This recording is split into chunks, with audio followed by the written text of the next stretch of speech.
ജോയ്സ് ടിവിയിലൂടെ ഞങ്ങളെ ശ്രദ്ധിക്കുന്ന എല്ലാവർക്കും യേശുക്രിസ്തുവിന്റെ നാമത്തിൽ ഞങ്ങളുടെ സ്നേഹവും വന്ദനവും അറിയിക്കുന്നു. പ്രിയപ്പെട്ട ദൈവമക്കളെ, നിങ്ങളൊക്കെ കർത്താവിൽ സന്തോഷമായിരിക്കുന്നു വിശ്വസിക്കുന്നു. കർത്താവ് നിങ്ങളെ ഓരോരുത്തരെയും ധാരാളം അനുഗ്രഹിക്കട്ടെ.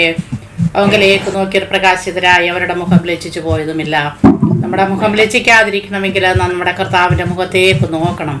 നമ്മുടെ മുഖത്തെ പ്രകാശിപ്പിക്കുന്ന നമ്മുടെ കർത്താവാണ്. ഹല്ലേലൂയ, സ്തോത്രം. ഇന്ന് നിങ്ങൾ അനുഗ്രഹിക്കപ്പെട്ടതായ ഒരു സാക്ഷ്യമാണ് കേൾക്കാൻ പോകുന്നത്. അത് നിങ്ങളുടെ ജീവിതത്തിൽ ഓരോരുത്തരുടെയും ജീവിതത്തിൽ അനുഗ്രഹമായി തീരും.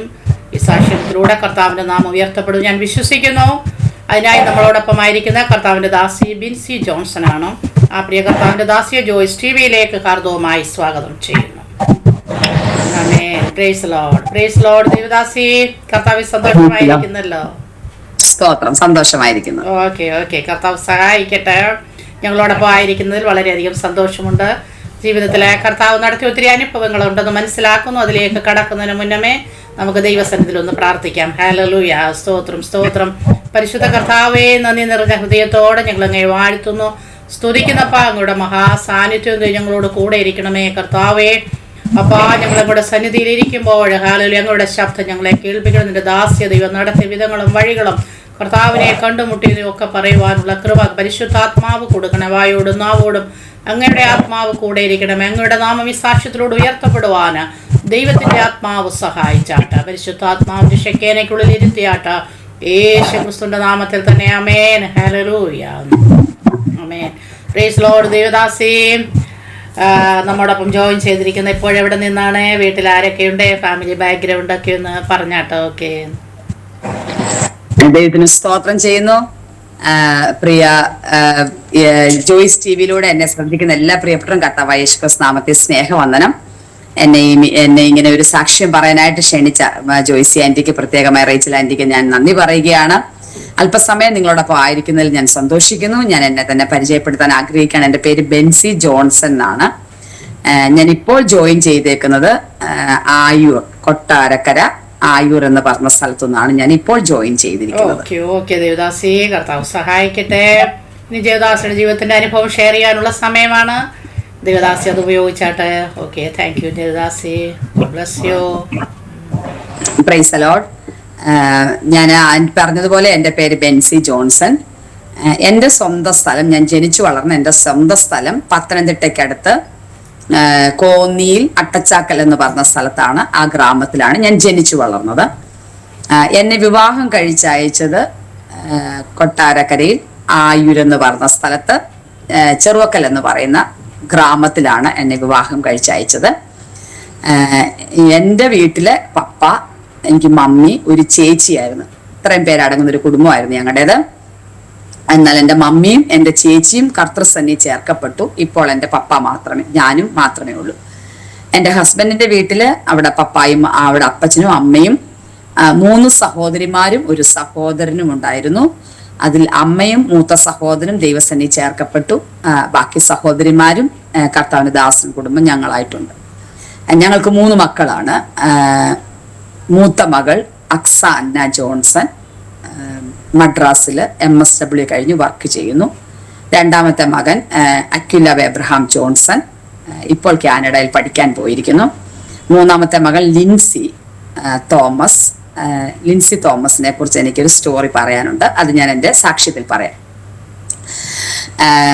ഞങ്ങൾക്ക് ദൈവകൃപയാൽ സന്തോഷമായിട്ടിരിക്കുന്നു. എൻ്റെ സാക്ഷ്യം ആരംഭിക്കണമെങ്കിൽ എൻ്റെ പപ്പായുടെ ജീവിതാനുഭവങ്ങളോട് ചേർന്നാണ് എനിക്ക് സാക്ഷ്യം ആരംഭിക്കാനുള്ളത്. എൻ്റെ പപ്പ, ഞാൻ പറഞ്ഞതുപോലെ കോന്നിയിൽ അട്ടച്ചാക്കൽ എന്ന് പറയുന്ന സ്ഥലത്താണ് ഞങ്ങൾ ജനിച്ചു വളർത്തപ്പെട്ടത്. എൻ്റെ പപ്പായുടെ വീട്ടിൽ പപ്പായ്ക്ക് ഒരു ബ്രദർ മാത്രമേ ഉണ്ടായിരുന്നുള്ളൂ. 2 പേര് മാത്രമേ ഉണ്ടായിരുന്നുള്ളൂ. അതിൽ എൻ്റെ പപ്പായുടെ ബ്രദർ ഒരു എയർഫോഴ്സ് ഉദ്യോഗസ്ഥനായിരുന്നു. എന്നാൽ എൻ്റെ പപ്പ ചെറുപ്രായത്തിൽ തന്നെ, കൊച്ചു പ്രായത്തിൽ നമ്മൾ പറയത്തില്ല, ഇങ്ങനെ തല്ലിപ്പൊളിയുള്ള പിള്ളേർ, ഇങ്ങനെ വളർന്ന ഒരു സമയമാകുമ്പോഴേ തല്ലിപ്പൊളിയാകുന്ന പിള്ളേരുണ്ടല്ലോ. എന്തൊക്കെയൊക്കെ റീസൺ അതിന്റെ പുറകെ കാണുമായിരിക്കും. പക്ഷേ എൻ്റെ പപ്പായുടെ ബ്രദർ അന്നത്തെ കാലത്ത് 10th ക്ലാസ് പാസ്സായി എയർഫോഴ്സിൽ പോയ ഒരാളാണ്. എന്നാൽ പപ്പ വേണ്ടുവണ്ണം വിദ്യാഭ്യാസം ചെയ്യാൻ പറ്റിയില്ല. ഞങ്ങളിങ്ങനെ അതിനെക്കുറിച്ചൊക്കെ ഞങ്ങളുടെ പപ്പായുടെ ബ്രദറിനോടും അപ്പച്ചന്മാരോടും ഒക്കെ ചോദിച്ചിട്ടുണ്ട്. അന്നേരം പറയായിരുന്നു, സ്കൂളിൽ കൊണ്ടുവന്ന് ആക്കിയ സമയത്ത് തന്നെ ഈ ആശാൻ പള്ളിക്കൂടത്തിലൊക്കെ പഠിക്കാൻ പോകത്തില്ലേ, അവിടെ വെച്ച് തന്നെ വഴക്കമൊക്കെ ഉണ്ടാക്കി ഇങ്ങനെ തിരിച്ചു പോകുന്ന കേസുകളുണ്ടൊക്കെ. അങ്ങനെ ഒരു അവസ്ഥയായിരുന്നു എൻ്റെ പപ്പായിക്ക്. ഇന്ന് ഞങ്ങൾക്ക് അറിയാം അതിൻ്റെയൊക്കെ പുറയിൽ എന്തായിരുന്നു ദൈവപ്രവർത്തി എന്നുള്ളത്. അപ്പൊ എൻ്റെ പപ്പ അങ്ങനെ ആ ചെറുപ്രായത്തിൽ പപ്പ വിദ്യാഭ്യാസം സ്കൂളിലൊക്കെ പോയി. പപ്പ 4ാം ക്ലാസ് വരെയൊക്കെ പോയിട്ടുണ്ട്. പക്ഷെ ക്ലാസ്സിൽ കയറുവോ പഠിക്കുവോ അങ്ങനെ പഠിക്കാനുള്ളൊരു ബുദ്ധിയോ ഇൻട്രസ്റ്റോ ഒന്നും ഇല്ലായിരുന്ന നിമിത്തം പപ്പായ്ക്ക് എഴുതാനും വായിക്കാനും അറിയത്തില്ല. പപ്പായുടെ കുടുംബത്തിൽ തന്നെ ഉള്ള ഒരു ഹെഡ് മാസ്റ്റർ ആയിരുന്നു അന്ന് സ്കൂളിലുണ്ടായിരുന്നതുകൊണ്ട് ഇങ്ങനെ ക്ലാസ് കയറ്റം കൊടുത്തു. പക്ഷെ പപ്പായ്ക്ക് എഴുതാനും വായിക്കാനും അറിയത്തില്ല. പിന്നെ പപ്പ അത് 4ലോ ഒറ്റ വെച്ച് പഠിത്തം വിട്ടു. ആ സമയം മുതലേ ഇങ്ങനെ പപ്പ കൊച്ചു കൊച്ചു ജോലിയൊക്കെ ചെയ്ത് ഇങ്ങനെ ജീവിക്കുന്ന ഒരു സാഹചര്യത്തില് ഒരു നല്ല പ്രായമായപ്പോ യൗവന പ്രായത്തിലേക്ക് കയറിയ സമയത്ത് പപ്പ മദ്രാസില് പപ്പ ഇവിടുന്ന് നാട് കടന്നുപോയി. കള്ളവണ്ടി കയറി ടിക്കറ്റ് എടുക്കാതെ അങ്ങനെ മദ്രാസിൽ ആരുടെയോ എടുത്തു പോയി. അവിടെ പപ്പ കുറെ വർഷങ്ങൾ ജീവിച്ചു. അവിടുന്ന് പപ്പ ഈ വേണ്ടാത്ത ദുശ്ശീലങ്ങളൊക്കെ പഠിച്ചാണ് നാട്ടിലേക്ക് തിരിച്ചു വന്നത്. നാട്ടിൽ തിരിച്ചു വന്നിട്ട് പിന്നെ ടാപ്പിംഗ് ആയിട്ടും ലോഡിങ് അങ്ങനെയുള്ള ജോലിയൊക്കെ ചെയ്താണ് പപ്പ ജീവിച്ചിരുന്നത്. ഈ മദ്യപാനവും മറ്റ് ദുർസ്വഭാവങ്ങളും മുഴുവൻ സമയങ്ങളും സിനിമ കോട്ട അങ്ങനെയുള്ള ഒരു ജീവിതത്തിലേക്ക് പപ്പ വഴി മാറിപ്പോയി. ലോഡിങ്ങിന്റെ തൊഴിലില് കൂപ്പുകളിലും അങ്ങനെ ചന്തയിൽ എവിടെയെങ്കിലുമൊക്കെ ഇങ്ങനെ തടി കയറ്റുന്നായിരുന്നു പ്രധാനപ്പെട്ട ജോലി. അങ്ങനെ ആ ഒരു സാഹചര്യത്തിൽ പപ്പയുടെ ജീവിതം വളരെ വഷളായിട്ട് പോയി. ഈ സമയത്ത് വീട്ടിലുള്ളവരൊക്കെ ചിന്തിക്കുമല്ലോ, കല്യാണം കഴിപ്പിച്ചാൽ ശരിയാകുമെന്നൊരു ചിന്ത എല്ലാവരുടെയും മനസ്സിൽ വരുമല്ലോ. അങ്ങനെ ഒരു ചിന്ത പിതാക്കന്മാരുടെ മനസ്സിൽ വന്നപ്പോൾ പപ്പായ്ക്ക് വിവാഹാലോചന കൊണ്ടുവന്നു. അങ്ങനെ എൻ്റെ മമ്മിയെ കൂടൽ എന്ന് പറഞ്ഞ സ്ഥലത്തുനിന്ന് വിവാഹം കഴിച്ചു കൊണ്ടുവന്നു. എന്നാൽ ഇവിടെ വന്നപ്പോൾ എൻ്റെ മമ്മിയുടെ വീടൊക്കെ എന്ന് പറഞ്ഞാൽ വളരെ ശാന്തമായി ജീവിക്കുന്ന നല്ല മനുഷ്യരായിട്ട് ഒത്തിരി അപ്പച്ചനും അമ്മ അവർ 8 പേരടങ്ങുന്ന സംഘമായിരുന്നു. അങ്ങനെ ആങ്ങളമാരെയൊക്കെ പേടിച്ച് 4 പെണ്ണും 4 ആണും കുടിയന്മാരൊന്നും ഇല്ലാത്ത അങ്ങനെ ഒരു നല്ല വീട്ടിലാണ് എൻ്റെ അമ്മ ജനിച്ചു വളർന്നത്. ഒത്തിരി ശാന്തയായ ഒരു സ്ത്രീ. പക്ഷെ ഇവിടെ വന്ന് ഈ ഭർത്താവിന്റെ മദ്യപാനവും ഈ ജീവിതമൊക്കെ എൻ്റെ അമ്മ മാനസികമായിട്ട് തകർന്നു പോയി. സന്തോഷമില്ലാത്തൊരു കുടുംബജീവിതത്തിലേക്ക് അമ്മ പ്രവേശിക്കപ്പെടുമായിരുന്നു. അത് കഴിഞ്ഞിട്ട് അവർക്ക് ആദ്യം ഒരു കുഞ്ഞുണ്ടായി, ഒരു ആൺകുഞ്ഞുണ്ടായി. പക്ഷെ 8ാം മാസത്തിൽ ആ കുഞ്ഞ് പ്രസവത്തോടെ ആ കുഞ്ഞ് മരിച്ചുപോയി. അമ്മ ആ കുഞ്ഞിനെ പ്രസവിക്കുകയാണ്. പക്ഷെ ആ കുഞ്ഞിനെ അന്നേരം 8ാം മാസമായതേ ഉള്ളൂ. ആ കുഞ്ഞിനെ കെയർ ചെയ്യാനുള്ള കഴിവൊന്നും ഇല്ലാഞ്ഞുകൊണ്ട് ആ കുഞ്ഞ് മരിച്ചു. ഒരു ആൺകുഞ്ഞായിരുന്നു. പിന്നെ അമ്മ ഒരു അടുത്ത പ്രഗ്നൻസിയിൽ അല്ലെ അടുത്ത ക്യാരിയും കഴിഞ്ഞ് 7ാം മാസമായപ്പോൾ അടുത്ത കുഞ്ഞ് മരിച്ചുപോയി. ആ കുഞ്ഞിനെ പ്രസവിക്കുകയാണ്, മരിക്കുക ചെയ്യുന്നത്. അപ്പൊ ഈ 2 പ്രസവവും 2 മരണവും നടന്നപ്പം ഞങ്ങളുടെ പപ്പ ഭയങ്കര നിരാശനായിപ്പോയി. അന്നേരം ഞങ്ങളിത് പപ്പായോട് ചോദിച്ചറിഞ്ഞിട്ടുണ്ട്. ഇവരുടെ കുടുംബജീവിതത്തിലെ പ്രശ്നങ്ങളുടെ വലിയ കാരണം എന്താണെന്ന് ഞങ്ങൾ ചോദിച്ചറിഞ്ഞിട്ടുണ്ട്. ഈ വീട്ടിലെ ഇത്രയും പ്രശ്നങ്ങളുടെ കാരണം എന്താണെന്ന് ഞങ്ങൾ പിന്നീട് ചോദിച്ചറിഞ്ഞിട്ടുണ്ട്. അന്നേരം പപ്പ പറയുന്ന ഒരു സംഭവം എന്ന് പറഞ്ഞാൽ, പപ്പ വിവാഹം കഴിഞ്ഞ് അമ്മയുടെ വീട്ടിലെവിടോ മമ്മിയുടെ ആരുടെയോ കസിൻസിന്റെ വീട്ടിൽ ചെന്നപ്പം ആരോ അമ്മയോട് ഇങ്ങനെ കണ്ടപ്പോളെ ഇങ്ങനെ പ്രായമുള്ളൊരു അമ്മച്ചി ഇങ്ങനെ ചോദിച്ചു, നീ മറിയാമ്മയാണോ, നിനക്കാണോ അസുഖം വരുന്നേ, അങ്ങനൊരു വാക്ക് ചോദിച്ചു എന്നാണ് പപ്പ പറഞ്ഞത്. അപ്പൊ അത് കേട്ടപ്പോൾ പപ്പായ്ക്ക് ഒരു മനസ്സിലൊരു ചിന്ത, ഈ സ്ത്രീക്ക് രോഗമുള്ളതാണ്. പിന്നെ ഈ 2 കുഞ്ഞുങ്ങളോടെ മരിച്ചു പോയി കഴിഞ്ഞിട്ട് മമ്മിയെ മൂന്നാമത് എൻ്റെ ചേച്ചിയെ ക്യാരിങ് ആയ സമയത്ത് ഹോസ്പിറ്റലിൽ കൊണ്ടുപോകുന്ന സമയത്താണ് മനസ്സിലാക്കുന്നത് അമ്മ ഒരു ഹാർട്ട് പേഷ്യൻ്റ് ആണ്. അപ്പൊ മമ്മി ഹാർട്ട് പേഷ്യൻ്റ് ആണെന്ന് കേട്ടപ്പം പപ്പായുടെ മനസ്സിനകത്ത് ഭയങ്കര നിരാശയുണ്ടായി. കാരണം എന്നെ എൻ്റെ ഭാര്യ വീട്ടുകാർ ചതിച്ചു, രോഗിയായ ഒരു സ്ത്രീ വിവാഹം കഴിച്ചു തന്നു, അങ്ങനെ ഒരു ചിന്ത പപ്പായുടെ മനസ്സിൽ കയറും. ഇത് പപ്പ ഞങ്ങളോട് പറഞ്ഞ് മനസ്സിലാക്കിയിട്ടുള്ള കാര്യം. ഇത് നിമിത്തം അവരുടെ കുടുംബജീവിതത്തിൽ ഭയങ്കര പ്രശ്നം ഉണ്ടാകാൻ തുടങ്ങി. ഈ 2 കുഞ്ഞുങ്ങൾ മരിച്ചുപോയി. മൂന്നാമത്തെ എൻ്റെ ചേച്ചിയെ പ്രഗ്നന്റ് ആയിരുന്ന സമയത്ത് പത്തനാപുരത്തൊരു ഹോസ്പിറ്റലിൽ കൊണ്ടുപോയി ആദ്യ സമയം മുതൽ അഡ്മിറ്റ് ചെയ്ത് പ്രസവം കഴിഞ്ഞ് ആണ് വീട്ടിൽ വരുന്നത്. കാരണം ഈ ഹാർട്ട് പേഷ്യൻ്റ് ആയതുകൊണ്ട് വീട്ടിൽ കിടന്ന് പ്രസവിച്ചാൽ മറ്റേ 2 കുഞ്ഞുങ്ങൾക്ക് സംഭവിക്കുമോ എന്നുള്ള ഭയം കൊണ്ട് അങ്ങനെയാണ് ചെയ്തത്.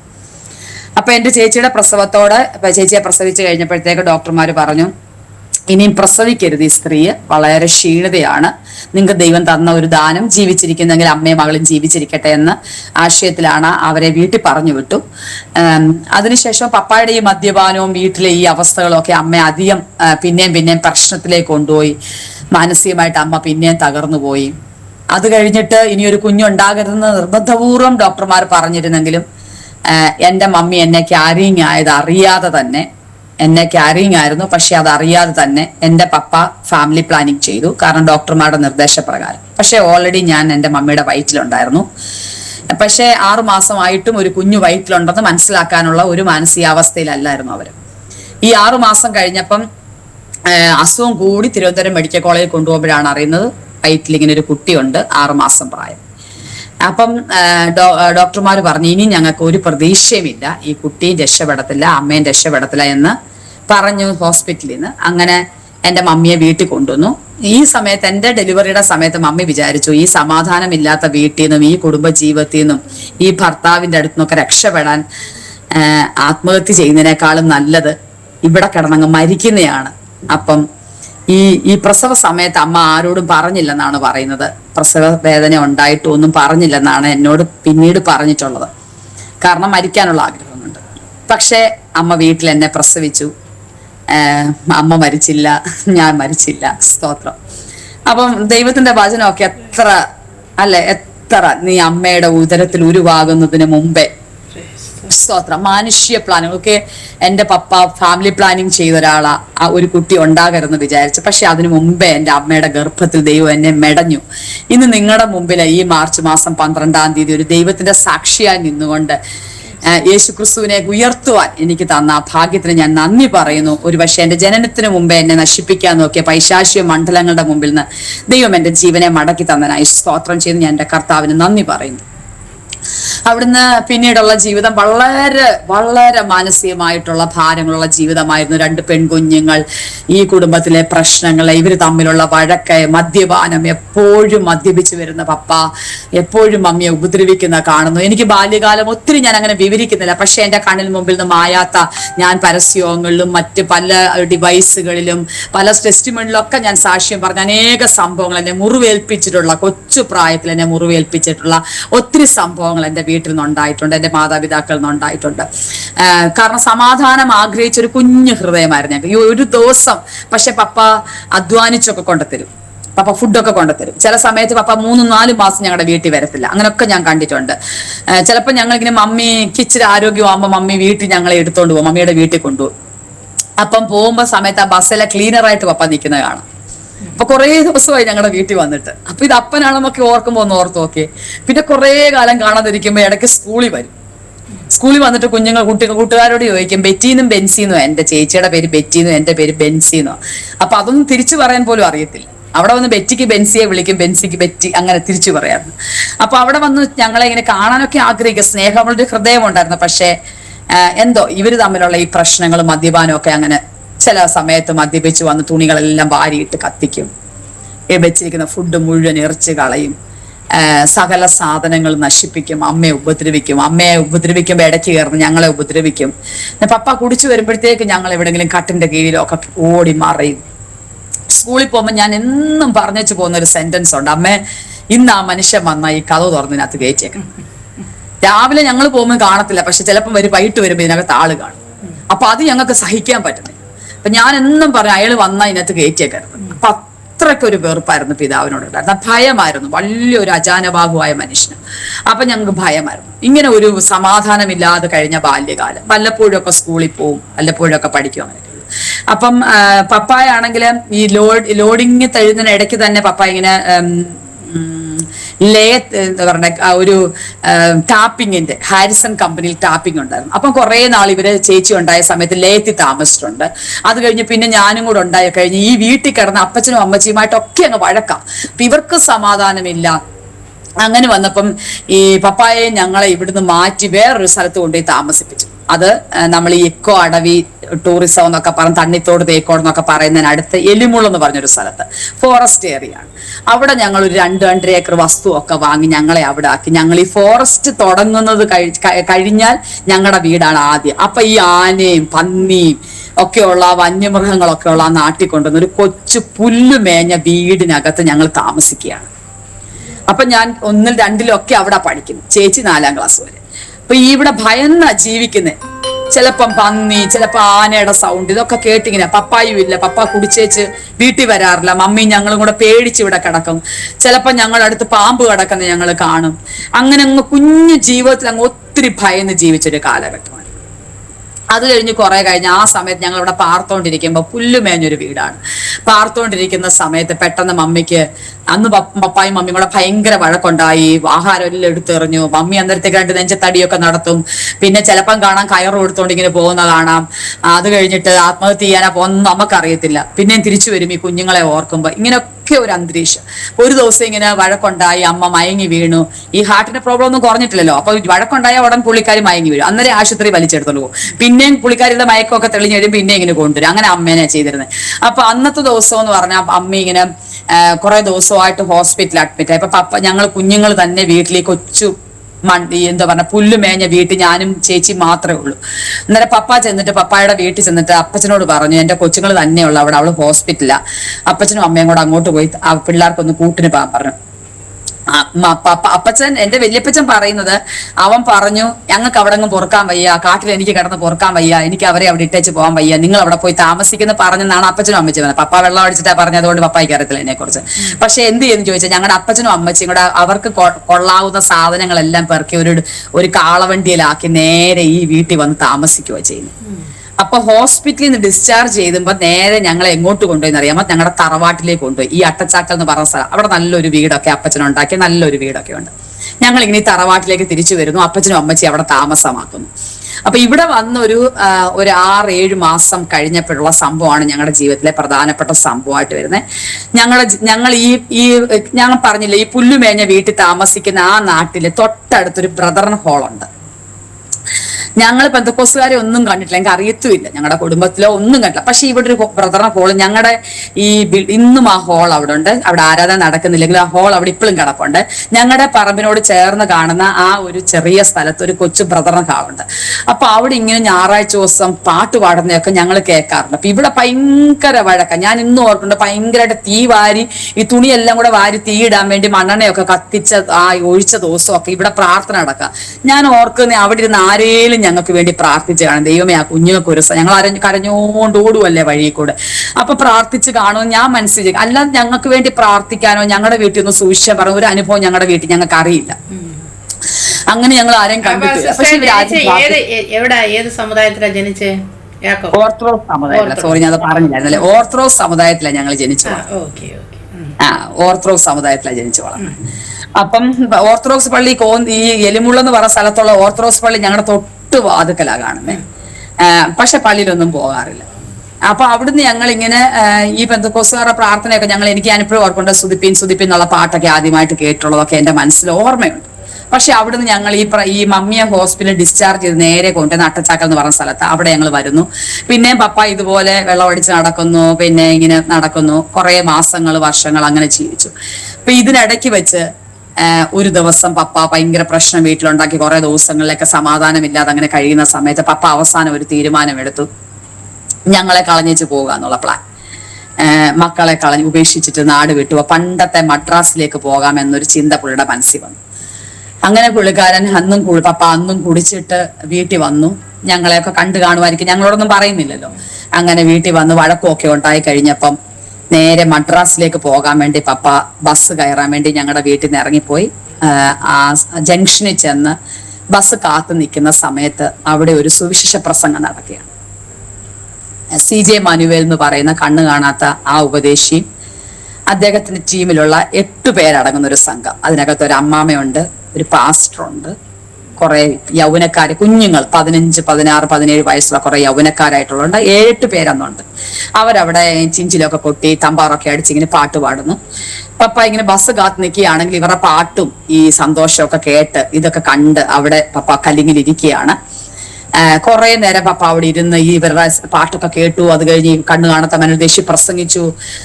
ആ പ്രസംഗത്തിലൂടെ പപ്പ ഇങ്ങനെ ആ പ്രസംഗം കേട്ട് യേശുക്രിസ്തു പാപികളെ സ്നേഹിക്കുന്നെന്നും യേശുക്രിസ്തു രോഗികളെ സൗഖ്യമാക്കുന്നെന്നും യേശുക്രിസ്തു സമാധാനം തരുമെന്നുള്ള സന്ദേശങ്ങൾ അദ്ദേഹം ആ കണ്ണു കാണാത്ത മനുഷ്യൻ അവിടെ നിന്ന് വിളിച്ചു പറഞ്ഞപ്പോൾ മദ്യപിച്ച് ധാരാളം പേര് ആ കല്ലിങ്കിൽ ഇരിപ്പുണ്ട്, ഒത്തിരി പേര് അവിടെ ഇരിപ്പുണ്ടായിരുന്നു. പക്ഷെ ആ സന്ദേശം എൻ്റെ പപ്പായുടെ ഹൃദയത്തിലേക്ക് കടന്നു ചെന്നു.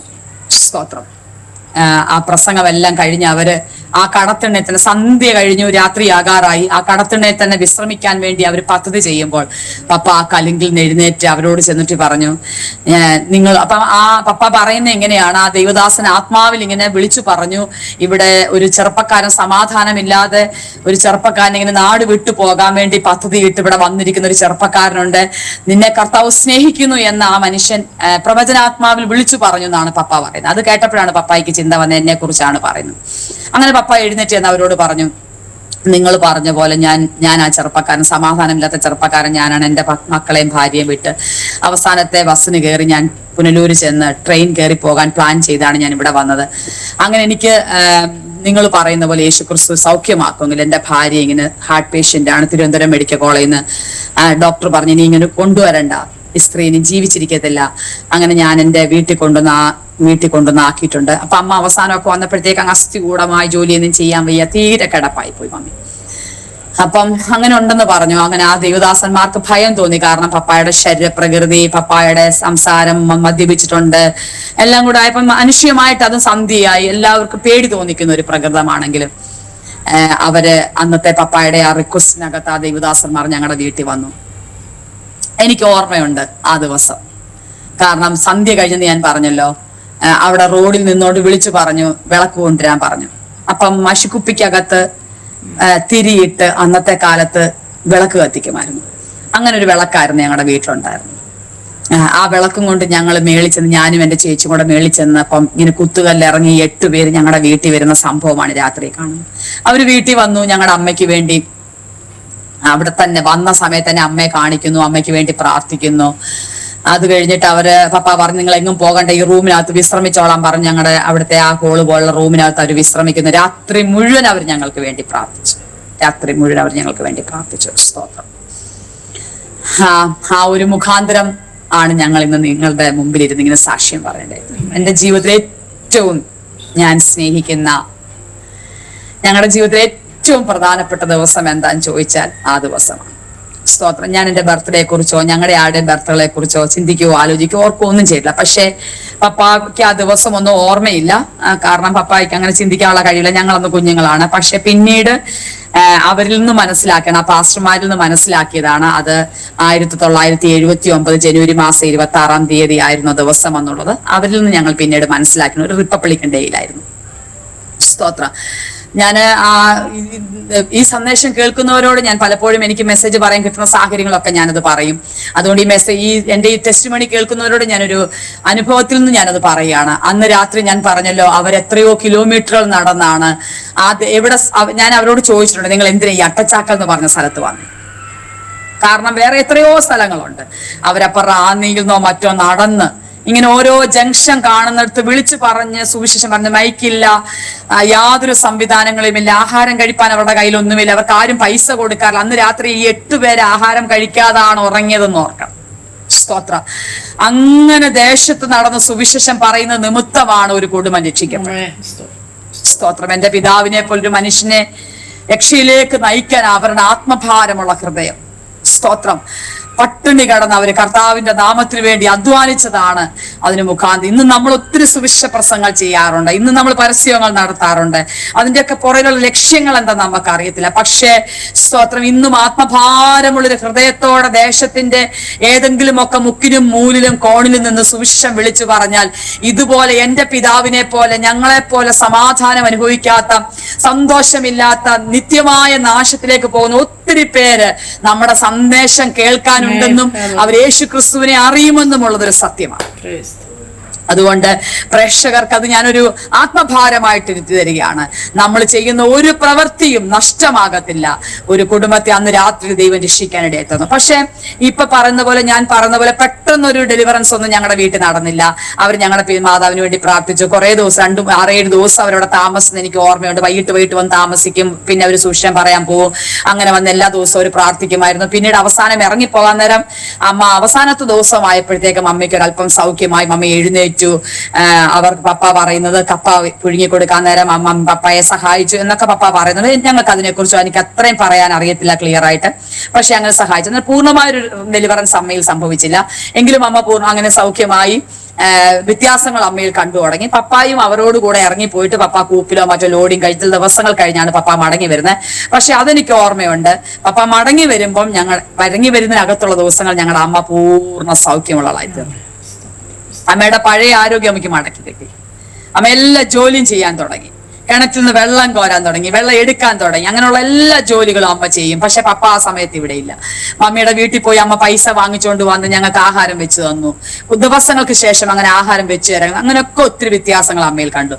പപ്പ തിരിച്ചു വന്നപ്പം ഞങ്ങൾ സന്തോഷത്തോടെ പപ്പായോട് ഈ വാർത്തയെ പറഞ്ഞു. അമ്മയ്ക്ക് ഒത്തിരി വ്യത്യാസം വന്നു, അമ്മ സൗഖ്യമായി. അമ്മ ഇങ്ങനെ മയങ്ങി പോകാൻ നേരം കണ്ണൊക്കെ ഇങ്ങനെ മറിഞ്ഞു, മരണത്തിന്റെ ആ ലക്ഷണമൊക്കെ കാണിക്കും. ഇപ്പൊ അങ്ങനൊന്നും പിന്നെ ഉണ്ടായിട്ടില്ല. അങ്ങനെയൊക്കെ ഞങ്ങൾ പപ്പായോട് സന്തോഷത്തോടെ പറഞ്ഞു. പപ്പ പറയുന്ന ഇങ്ങനെയാണ്, പപ്പ ആ സമയത്ത് ഇത് ശബ്ദം കേട്ടപ്പോൾ, അന്നും പപ്പ ആ ശബ്ദം കേട്ടപ്പോൾ ഞങ്ങൾ ഇത് പറഞ്ഞപ്പോൾ പപ്പ വന്നിങ്ങനെ കസാറയിൽ ഇരുന്നപ്പോൾ പെട്ടെന്നൊരു ശബ്ദം കേൾക്കുന്നു. അപ്പൊ ആ പാസ്റ്റർമാര് പോകാൻ നേരം അവസാനം ഇങ്ങനെ ഒരു സെന്റൻസ് പറഞ്ഞില്ല, നിന്റെ ഭാര്യയ്ക്ക് സൗഖ്യമായി, നീ കർത്താവിന്റെ വേല ചെയ്യണം. ഈ ശബ്ദം പപ്പ തിരിച്ചു കേട്ടു എന്നാണ് പപ്പ തന്റെ അനുഭവത്തിൽ നിന്ന് പറയുന്നത്. അത് പപ്പായ്ക്ക് ഒരു രൂപാന്തരമായിട്ട് മാറി. അതിനുശേഷം പപ്പ ഇത് അന്വേഷിക്കാൻ തുടങ്ങി, സത്യം അന്വേഷിക്കാൻ തുടങ്ങി, ഇത് കരയാൻ തുടങ്ങി, പ്രാർത്ഥിക്കാൻ തുടങ്ങി. അങ്ങനെ പപ്പായുടെ ലൈഫ് ഞങ്ങളുടെ കുടുംബം മുഴുവനായി ചേഞ്ച് ആയി. നീണ്ട 2 വർഷത്തിന് ശേഷമാണ് ഈ ദൈവദാസന്മാരെ അന്വേഷിച്ച് കണ്ടെത്തുന്നത്. അവര് പരസ്യയോഗങ്ങൾ നടത്തുന്ന സ്ഥലത്ത് പോയി അവരെ കണ്ടെത്തുമ്പോൾ പപ്പായെ കണ്ടപ്പോൾ അവർക്ക് മനസ്സിലായില്ല. കാരണം ഇങ്ങനെ കൃതാവും ഒക്കെ വെച്ച് മീശയൊക്കെ വളർത്തി മുടിയൊക്കെ വളർത്തി ഉടുപ്പൊന്നും ഇടാത്തൊരു മനുഷ്യനെയാണ് അവര് കണ്ടത്. പക്ഷെ ഒരു പാസ്റ്ററുടെ ഷേപ്പിൽ ചെന്നപ്പോൾ അവർക്ക് മനസ്സിലാക്കാൻ പോലും അത്രമാത്രം രൂപാന്തരം എന്റെ പപ്പായ്ക്ക് സംഭവിച്ചു. ഇതാണ് ഞങ്ങളുടെ കർത്താവിനെ കണ്ടുമുട്ടാനുള്ള ഞങ്ങളുടെ ആ മുഖാന്തരം. സ്തോത്രം. എന്നാൽ ഓർത്തഡോക്സ് പാരമ്പര്യത്തിലാന്ന് ഞാൻ പറഞ്ഞല്ലോ. അവിടുന്ന് ഞങ്ങളുടെ പപ്പ ഇങ്ങനെ പ്രാർത്ഥിക്കാനൊക്കെ പോകുന്ന പറഞ്ഞപ്പോൾ പള്ളിയിൽ നിന്ന് ഞങ്ങളെ മുടക്കി. സ്തോത്രം. ഇത്രയും നാൾ മദ്യപിച്ച് ഇങ്ങനെയൊക്കെ അവസ്ഥയിൽ നടന്നപ്പോൾ ആരും ചോദ്യം ചെയ്തില്ല, ഒന്നും ഉണ്ടായില്ല. പക്ഷെ പള്ളിയിൽ ഞങ്ങളെ മുടക്കി. പള്ളിയിൽ നിന്ന് മുടക്കിയപ്പോ എങ്ങോട്ട് പോകണം ഞങ്ങൾക്ക് അറിയത്തില്ല. അങ്ങനെ ഞങ്ങളുടെ പപ്പ തന്നെ വീട്ടിൽ ഇരുന്ന് കരയാനും പ്രാർത്ഥിക്കാനും തുടങ്ങി. ഞങ്ങളുടെ അടുത്തൊന്നും പെന്തക്കോസുകാരുടെ ഞാൻ പറഞ്ഞില്ല, ഞങ്ങൾ കണ്ടിട്ടില്ല. സ്കൂളിലൊക്കെ പോകുമ്പോൾ ചിലപ്പോൾ മാലയും കമ്മില്ലാത്ത പിള്ളേരെ കണ്ടിട്ട് ഇതിനെക്കുറിച്ചൊന്നും മനസ്സിലാക്കാനുള്ള കഴിവ് ഞങ്ങൾക്കില്ല. ഞങ്ങൾക്ക് അതിനെക്കുറിച്ചൊന്നും അറിയത്തില്ല. പക്ഷെ പപ്പ ഇങ്ങനെ അങ്ങനെ കരയുകയും പ്രാർത്ഥിക്കുകയും റൂമിലിരുന്ന് ഇങ്ങനെ സംസാരിക്കുകയും ദൈവത്തോട് സംസാരിക്കുകയും ഞങ്ങളിങ്ങനെ ബൈബിൾ വായിച്ചു കൊടുക്കും. ഞങ്ങളുടെ പപ്പായ്ക്ക് അക്ഷരങ്ങൾ എഴുതി പഠിപ്പിക്കാൻ തുടങ്ങി. അങ്ങനെയൊക്കെ ഞങ്ങളൊരു വേറൊരു ലോകത്ത് ജീവിച്ചുകൊണ്ടിരിക്കുന്ന സമയത്ത് ഞങ്ങളുടെ അടുത്തുള്ള മർത്തോമ പള്ളിയിലെ അച്ഛൻ പപ്പായുടെ രൂപാന്തരത്തെ കുറിച്ച് കേട്ടിട്ട് ഞങ്ങളുടെ അടുത്ത് വരികയും ഞങ്ങളുടെ വീട്ടിൽ ഇറങ്ങി വരികയും ഞങ്ങളോട് സംസാരിക്കുകയും പപ്പായെ കൂട്ടിക്കൊണ്ട് അദ്ദേഹത്തിന്റെ പാഴ്സനേജിൽ പോവുകയും ബൈബിൾ പറഞ്ഞു കൊടുക്കുകയും പ്രാർത്ഥിക്കാൻ പഠിപ്പിക്കുകയും സാക്ഷ്യം പറയാൻ പഠിപ്പിക്കുകയൊക്കെ ചെയ്ത് കെ എബ്രഹാം എന്ന് പറഞ്ഞ മർത്തോമായിലെ ഒരു നല്ല പുരോഹിതൻ, ഒരു ആത്മീയനായ പുരോഹിതൻ ആദ്യമ സമയത്ത് ഞങ്ങൾ കൈത്താങ്ങൽ തന്ന ആ ഒരു ദൈവദാസനാണ്. ആ ഒരു ബന്ധത്തിൽ ഞങ്ങൾ മാർത്തോമാ സഭയിൽ ചേർന്ന് ഒരു 8 വർഷത്തോളം ഞങ്ങൾ മാർത്തോമാ സഭയിൽ നിൽക്കേണ്ടി വന്നു. എന്നാൽ ഇതിനിടയ്ക്ക് വെച്ച് പപ്പ ടീമിനോട് കൂടെ മനുദ്ദേശിയുടെ ടീമിൽ വർക്ക് ചെയ്യാൻ പോയപ്പോൾ സ്നാനത്തെ കുറിച്ച് മനസ്സിലായി. പപ്പ സ്നാനപ്പെട്ടു. അത് കഴിഞ്ഞ് ഞങ്ങളോട് ഇത് നിരന്തരമായി ഇത് പറഞ്ഞുകൊണ്ടിരുന്നു, ഞങ്ങൾ മനസ്സിലാക്കിക്കൊണ്ടിരുന്നു. പക്ഷെ ഞങ്ങൾ ദൈവവചനം വായിച്ചപ്പോൾ സ്നാനം ശരിയാണ്, വേർപെട്ട ദൈവത്തെ ആരാധിക്കണം, സത്യാരാധന പെന്തക്കോസ്തിന്റെ ആരാധനയാണെന്നൊക്കെ മനസ്സിലായപ്പോൾ ഞാനും ചേച്ചിയും അമ്മയുമായിട്ട് അങ്ങനെ ഒരു ഡിസിഷൻ എടുത്താണ് ഞങ്ങൾ മാർത്തോമാ സഭയിൽ നിൽക്കുമ്പോൾ തന്നെയാണ് സ്നാനത്തിന് വേണ്ടി ഒരുങ്ങുന്നതും സ്നാനപ്പെടുന്നതും. എന്നാൽ ദൈവകൃപയാൽ അതൊരു വലിയ സംഭവം ചരിത്രമാണ്, അവിടേക്ക് ഞാൻ പോകാൻ ആഗ്രഹിക്കുന്നില്ല. ദൈവകൃപയാൽ ഞങ്ങൾക്ക് സ്നാനപ്പെട്ടതിന് ശേഷം മാർത്തോമയിൽ തിരിച്ചു പോകാൻ ദൈവം ഞങ്ങളെ അനുവദിച്ചില്ല. പെന്തക്കോസ്ത് ആരാധനയെ കടന്നുള്ള സാഹചര്യങ്ങളൊക്കെ ദൈവം ഞങ്ങൾക്ക് ഒരുക്കി തന്നു. ഇത് ഞങ്ങളുടെ 1ാം ഘട്ടം. സ്തോത്ര. അത് കഴിഞ്ഞ് ഞങ്ങൾ പെന്തക്കോസ്ത് അനുഭവത്തിൽ വന്നതിന് ശേഷം ഒത്തിരി കഷ്ടങ്ങളിൽ കൂടെ കടന്നുപോയി, ഒത്തിരി പ്രതികൂലങ്ങളിൽ കൂടെ കടന്നുപോയി. എന്നാൽ ഞങ്ങൾ 2 കുഞ്ഞുങ്ങളും പഠിച്ചു. ദൈവം ഞങ്ങൾക്ക് പഠിക്കാൻ നല്ല സാഹചര്യങ്ങളെ തന്നു. ആത്മീയമായിട്ടൊക്കെ ഞങ്ങളുടെ പിതാവ് ഞങ്ങളെ വളർത്തിക്കൊണ്ട് വന്നു. ഇവിടെ എനിക്ക് പറയാനുള്ള 1-2 അനുഭവങ്ങൾ എന്ന് പറയുന്നത് ഞങ്ങളുടെ ജീവിതത്തിലെ 1-2 കർത്താവ് നടത്തിയ വിധങ്ങളെ കുറിച്ച് ഞാൻ അതിനോട് ചേർന്ന് പറയാം. എന്റെ സിസ്റ്ററിന്റെ വിവാഹം വരെയൊക്കെ ഞങ്ങൾ സാമ്പത്തികമായിട്ട് വളരെ ഞെരുങ്ങിയ പോയി. ഞങ്ങളുടെ വീട്ടിൽ ആഹാരത്തിന് ഒരിക്കലും ബുദ്ധിമുട്ടുണ്ടല്ലോ, ഞങ്ങൾ ഒരിക്കലും അത് അനുഭവിച്ചിട്ടില്ല, പട്ടിണി. പക്ഷേ ഞങ്ങൾക്ക് പൈസയൊക്കെ പപ്പ ശുശ്രൂഷിക്കാൻ പോകും. പപ്പായുടെ ഒരു സ്വഭാവം എന്ന് പറഞ്ഞാൽ പ്രസംഗിക്കാൻ പോകുമ്പോൾ എന്തെങ്കിലും പൈസ കിട്ടും. ആ പ്രസംഗിക്കുന്നിടത്ത് ആരും പെൺപിള്ളേരെ കണ്ട അവിടെ കൊടുത്തേച്ച് പോരും. ആരെങ്കിലും പെൺപിള്ളേരെ കെട്ടിക്കേണ്ടിടത്തുണ്ടെങ്കിൽ അവിടെ കൊടുത്തേച്ചു. ആരും ചോദിക്കുകയാണെങ്കിൽ കൊടുത്തിട്ട് പോകും. സാധുക്കളെ കണ്ട അവർ കൊടുത്തിട്ട് പോരും. വീട്ടിലോട്ട് പൈസ കൊണ്ടുവരും. അതൊന്നും ഞങ്ങളുടെ പപ്പായ്ക്ക് അറിയത്തില്ല. ചിലപ്പം ഡ്രസ്സൊക്കെ ഞങ്ങൾ കൊടുത്തു വിടും. അതൊക്കെ തന്നെ ഞങ്ങൾ ഈ പപ്പ ഇങ്ങനെ വരുന്ന വഴി തന്നെ ആർക്കെങ്കിലും കൊടുത്തിട്ട് പോരും. അപ്പൊ ഞങ്ങളുടെ വീട്ടിൽ അങ്ങനെ പൈസ കൊണ്ടുവരും. അല്ലെ സാമ്പത്തികമായി ഞങ്ങൾക്ക് വളരെ ബുദ്ധിമുട്ട് ഞെരുക്കും അനുഭവിക്കുക. സമ്പാദിക്കണമെന്നോ അല്ലെങ്കിൽ മക്കൾ വളർന്നു വരുന്നോ, കെട്ടിക്കണം, ഇതൊന്നും ഞങ്ങളെ മനസ്സില്ല. എന്തോ ഉണ്ടെങ്കിലും ഞങ്ങൾക്ക് ഇത്ര മാത്രം അറിയാം, പായ എടുക്കാം, മുട്ടയിരിക്കാൻ പറയും. ഇത് ഞങ്ങൾ കൊച്ചിലെ നാളെ ഇങ്ങനെ കേട്ടിട്ടുള്ളൂ, പഠിപ്പിച്ചിട്ടുള്ളൂ. സ്തോത്രം. അപ്പൊ എന്റെ ചേച്ചിയുടെ വിവാഹത്തോടൊപ്പം ചേച്ചിക്ക് 19 വയസ്സായപ്പം നല്ല ഹെൽത്തി ആയി, നല്ല സൗന്ദര്യമുള്ള ഒരു സഹോദരിയായിരുന്നു. ഒത്തിരി സൗന്ദര്യമുള്ള ഒരു സഹോദരിയായിരുന്നു. ഭയങ്കര ഹെൽത്തി ആയിരുന്നു. ഒരിക്കൽ പോലും അവൾക്കൊരു രോഗം വന്നോ, ഒരു തലവേദന, ഇങ്ങനൊന്നും ഞങ്ങൾ കണ്ടിട്ടില്ല. ഭയങ്കര. പക്ഷെ 19 വയസ്സായപ്പോൾ അവിടെ വളർച്ചയോ കണ്ട പപ്പായ ഓർത്തു. ഞങ്ങളിങ്ങനെ പഠിക്കാൻ പോകുമ്പോൾ പപ്പ എപ്പോഴും പറയും, നിങ്ങൾ എന്റെ ബൈബിൾ താത്തു വെക്കിക്കല്ലേ കേട്ടോ, ഞാൻ പ്രസംഗിക്കാൻ പോകുന്ന ഒരു മനുഷ്യനെ എന്റെ ബൈബിൾ താത്ത്. പെൺപിള്ളാരല്ലേ, അങ്ങനെ പപ്പായ്ക്ക് ഒരു ഭയം ഉണ്ടായിരുന്നു. എന്റെ ഇങ്ങനെ പറയും, ഞങ്ങൾ കണ്ണാടിയുടെ മുമ്പിലൊക്കെ നിൽക്കുമ്പോൾ പറയും, ഈ ബൈബിൾ താത്തു വെപ്പിക്കല്ലേ കേട്ടോ. അപ്പൊ ഞങ്ങളെ അത്ര സ്ട്രിക്ട്ലി വളർത്തിക്കൊണ്ടത്. അന്നേരം 19 വയസ്സൊക്കെ കഴിഞ്ഞപ്പോഴത്തേക്ക് പപ്പായ്ക്ക് അങ്ങ് ചേച്ചിയെ കുറിച്ച് ഭീതിയായി. ഇത്ര സൗന്ദര്യമുള്ളൊരു പെങ്കൊച്ചല്ലേ, വല്ല വഴി തെറ്റി പോകുമോ, കെട്ടിക്കണം കെട്ടിക്കണം കെട്ടിക്കണം എന്നുള്ള ചിന്തയാ. പക്ഷെ ഒന്നും കരുതിയിട്ട് സമ്പാദിച്ചിട്ട് ഒന്നും ഇല്ലല്ലോ. അങ്ങനെ കുറെ കല്യാണാലനൊക്കെ വന്നു. അങ്ങനെ എന്റെ ചേട്ടന്റെ വിവാഹാലോചന വന്നു, വാക്ക് പറഞ്ഞു. അവർ അന്നത്തെ സമയത്തിന് നല്ല സാമ്പത്തികമുള്ളൊരു വീട്ടിലാ ചേട്ടനൊക്കെ, കർത്താവിന്റെ വേലയെ കാശ്മീർ ചെയ്യുന്നു. അപ്പൊ വീട്ടിൽ വന്നിങ്ങനെ കല്യാണമൊക്കെ ആലോചിച്ചപ്പം അവർക്ക് എന്തെങ്കിലും കൊടുക്കണ്ടേ. അപ്പം അവരോട് ഞാൻ തുറന്നു പറയാണ് നിങ്ങളോട്, അന്നത്തെ സാഹചര്യത്തില് അവർക്ക് 25,000 രൂപ കൊടുക്കാന്ന് വാക്ക് പറഞ്ഞു. പക്ഷെ 25 പൈസ പോലും കയ്യിലില്ല. അവരോട് പറഞ്ഞു 25,000 രൂപ എൻഗേജ്മെന്റ് അന്ന് തരാമെന്ന്, കല്യാണ ചെലവിനുള്ള പൈസ. അപ്പൊ പപ്പ ഇങ്ങനെ പലരോടും ചോദിച്ചു വെച്ചു, 5,000 രൂപ വെച്ച് പലരോടും കടം ചോദിച്ചു വെച്ചു. 1-2 പേര് പപ്പായ്ക്ക് കൊടുക്കാമെന്ന് പറഞ്ഞു. എല്ലാം ചേർത്ത് ഞങ്ങളുടെ കണക്കനുസരിച്ച് ഒരു 25,000 രൂപയുണ്ട്. പിന്നെ ഞങ്ങൾക്ക് കല്യാണോറപ്പിന് ചങ്ങനാശ്ശേരി വരെ ഉള്ള വണ്ടിക്കൂലി മതി. എന്റെ ചേച്ചിക്ക് സാരി ഞങ്ങളുടെ ചർച്ചിലെ ഒരു ആന്റിയുടെ സാരിയാണ് കൊടുത്തത്.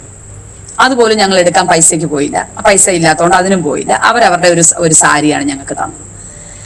അപ്പൊ 25,000 രൂപ വേണമല്ലോ. ഈ കല്യാണം ഉറപ്പൊരു വ്യാഴാഴ്ച ദിവസമായിരുന്നു. ബുധനാഴ്ച ദിവസം ആയപ്പോ ഈ തരാമെന്ന് പറഞ്ഞവരെല്ലാം കാലുമാറി, വാക്കുമാറി. കാലുമാറി പറഞ്ഞായിരിക്കത്തില്ല ശരി, വാക്കുമാറി. അപ്പൊ ഒരു ഹ്യൂമർ അവിടെ വെളിപ്പെട്ട് എന്തോന്ന് ചോദിച്ചാൽ, പപ്പായിക്ക് ഒത്തിരി പൈസ അമേരിക്കയിൽ നിന്ന് അവിടുന്ന് ഇവിടുന്നൊക്കെ വന്നു, അതുകൊണ്ട് ഇഷ്ടം പോലെ പൈസയുണ്ട്. അപ്പൊ കടം ചോദിച്ചവരും തന്നില്ല, ഫ്രീ ആയിട്ട് തരാമെന്ന് പറഞ്ഞവരും തന്നില്ല. ഒരു 3,000 രൂപ മാത്രം ഒരാൾ തന്നു. ഞങ്ങൾക്ക് ഭയങ്കര ബുദ്ധിമുട്ട്. നാളെ രാവിലെ ഞങ്ങള് ആ വീട്ടിൽ അവരുടെ മുമ്പിൽ മുഖം കുനിക്കണം, കൊടുക്കാന്ന് പറഞ്ഞാൽ എന്തോ ചെയ്യണമെന്ന് അറിയത്തില്ല. അപ്പൊ ഈ തരാമെന്ന് പറഞ്ഞവരെല്ലാം വീട്ടിൽ പോയി ചോദിച്ചു, പൈസ ആരും ഇല്ലെന്ന് പറഞ്ഞു. തിരിച്ച് ഞങ്ങൾ ഓർക്കുന്നുണ്ട്, വീട്ടിൽ വന്ന് ഭയങ്കര നിരാശനായിട്ട് പപ്പ ഭാരത്തോട് ഇങ്ങനെ വന്നിട്ട് പായെടുത്ത് ഞങ്ങളോട് പറഞ്ഞു, മുട്ടുമടക്കി പ്രാർത്ഥിക്കാന്ന് പറഞ്ഞു. പായെടുത്ത് അങ്ങോട്ടിരുന്നിട്ട്, കർത്താവേ നീ എന്റെ മുഖത്തെ ലജ്ജിപ്പിക്കല്, ഞാൻ വാക്ക് പറഞ്ഞു, നീ എന്നെ ആദരിക്കണം, എന്റെ മുഖത്തെ, ഞാൻ നിന്റെ ശുശ്രൂഷയ്ക്കായി ഇറങ്ങി തിരിച്ചു. ഞാൻ പപ്പ അന്ന് ആദ്യമൊക്കെ പപ്പ ലോഡിങ്ങിന് പോകുമായിരുന്നു, പിന്നെ ആ ജോലിയൊക്കെ വിട്ട് ഞാൻ നിന്നെ സേവിക്കാം എന്നും പറഞ്ഞ് ഇങ്ങനെ പപ്പ ഞങ്ങൾ പായിലിരുന്ന് കരഞ്ഞു പ്രാർത്ഥിച്ചുകൊണ്ടിരുന്നപ്പോൾ പപ്പയുടെ മനസ്സിൽ പെട്ടെന്ന് ഇങ്ങനെ ഓർമ്മ വന്നു. എന്റെ ചേച്ചി തയ്യൽ പഠിക്കുന്നുണ്ട്, ഒരു ഹൈന്ദവ ചേച്ചിയുടെ കടയിലിരുന്നാ പഠിക്കുന്നത്. ആ ചേച്ചിയുടെ അടുത്ത് ആഭരണങ്ങളുണ്ട്, ചെന്ന് ചോദിക്ക്, ആഭരണങ്ങൾ പണയം വെച്ചിട്ട് നമുക്ക് നാളെ നാണം കെടാതെ 25,000 രൂപ അവർക്ക് കൊണ്ട് കൊടുക്കാം. അങ്ങനെ ചേച്ചി അവിടുന്ന് പറഞ്ഞു വിട്ടു ഈ ഷോപ്പിലേക്ക്. ചേച്ചി അവിടെ ചെന്ന് ഈ ചേച്ചിയോട് പറഞ്ഞു, അവിടുന്ന് ഒരു 1.5 കിലോമീറ്ററോളം യാത്ര ചെയ്ത് വേണം ആ ചേച്ചിയുടെ വീട്ടിലെത്താൻ. ചേച്ചിയോട് പറഞ്ഞു ഇങ്ങനെ സംഭവം ഉണ്ട് എന്ന് പറഞ്ഞപ്പം പറഞ്ഞു, സാരമില്ല ഞാൻ പോയി എടുത്തോണ്ട് തരാം, വീട്ടിലിരിക്കുകയെന്ന് പറഞ്ഞു. ആ ചേച്ചി കടയിൽ നിന്ന് ഇറങ്ങുമ്പോൾ തൊട്ടടുത്ത കടയിൽ പലചരക്ക് കച്ചവടം ചെയ്യുന്ന മനുഷ്യൻ ഇത് കേട്ടിട്ട് എവിടെ പോവാൻ ചോദിച്ചപ്പം ഇങ്ങനെ പറഞ്ഞു, ഇന്ന പോലെ കാര്യങ്ങളെന്ന് പറഞ്ഞു. ആ മനുഷ്യൻ അവിടെ നിന്നുകൊണ്ട് പറഞ്ഞു, നീ നിന്റെ പപ്പായോട് പോയി ചോദിക്കാം, ഞാൻ അത്രയും പൈസ നിങ്ങൾക്ക് തരാം, പക്ഷെ ഞാൻ ചോദിക്കുന്നതിന് മുമ്പ് തിരിച്ചു തരണം, എനിക്ക് പലിശയും വേണ്ട. ആ മനുഷ്യൻ പലിശയ്ക്ക് പൈസ കൊടുക്കുന്ന ഒരാൾ.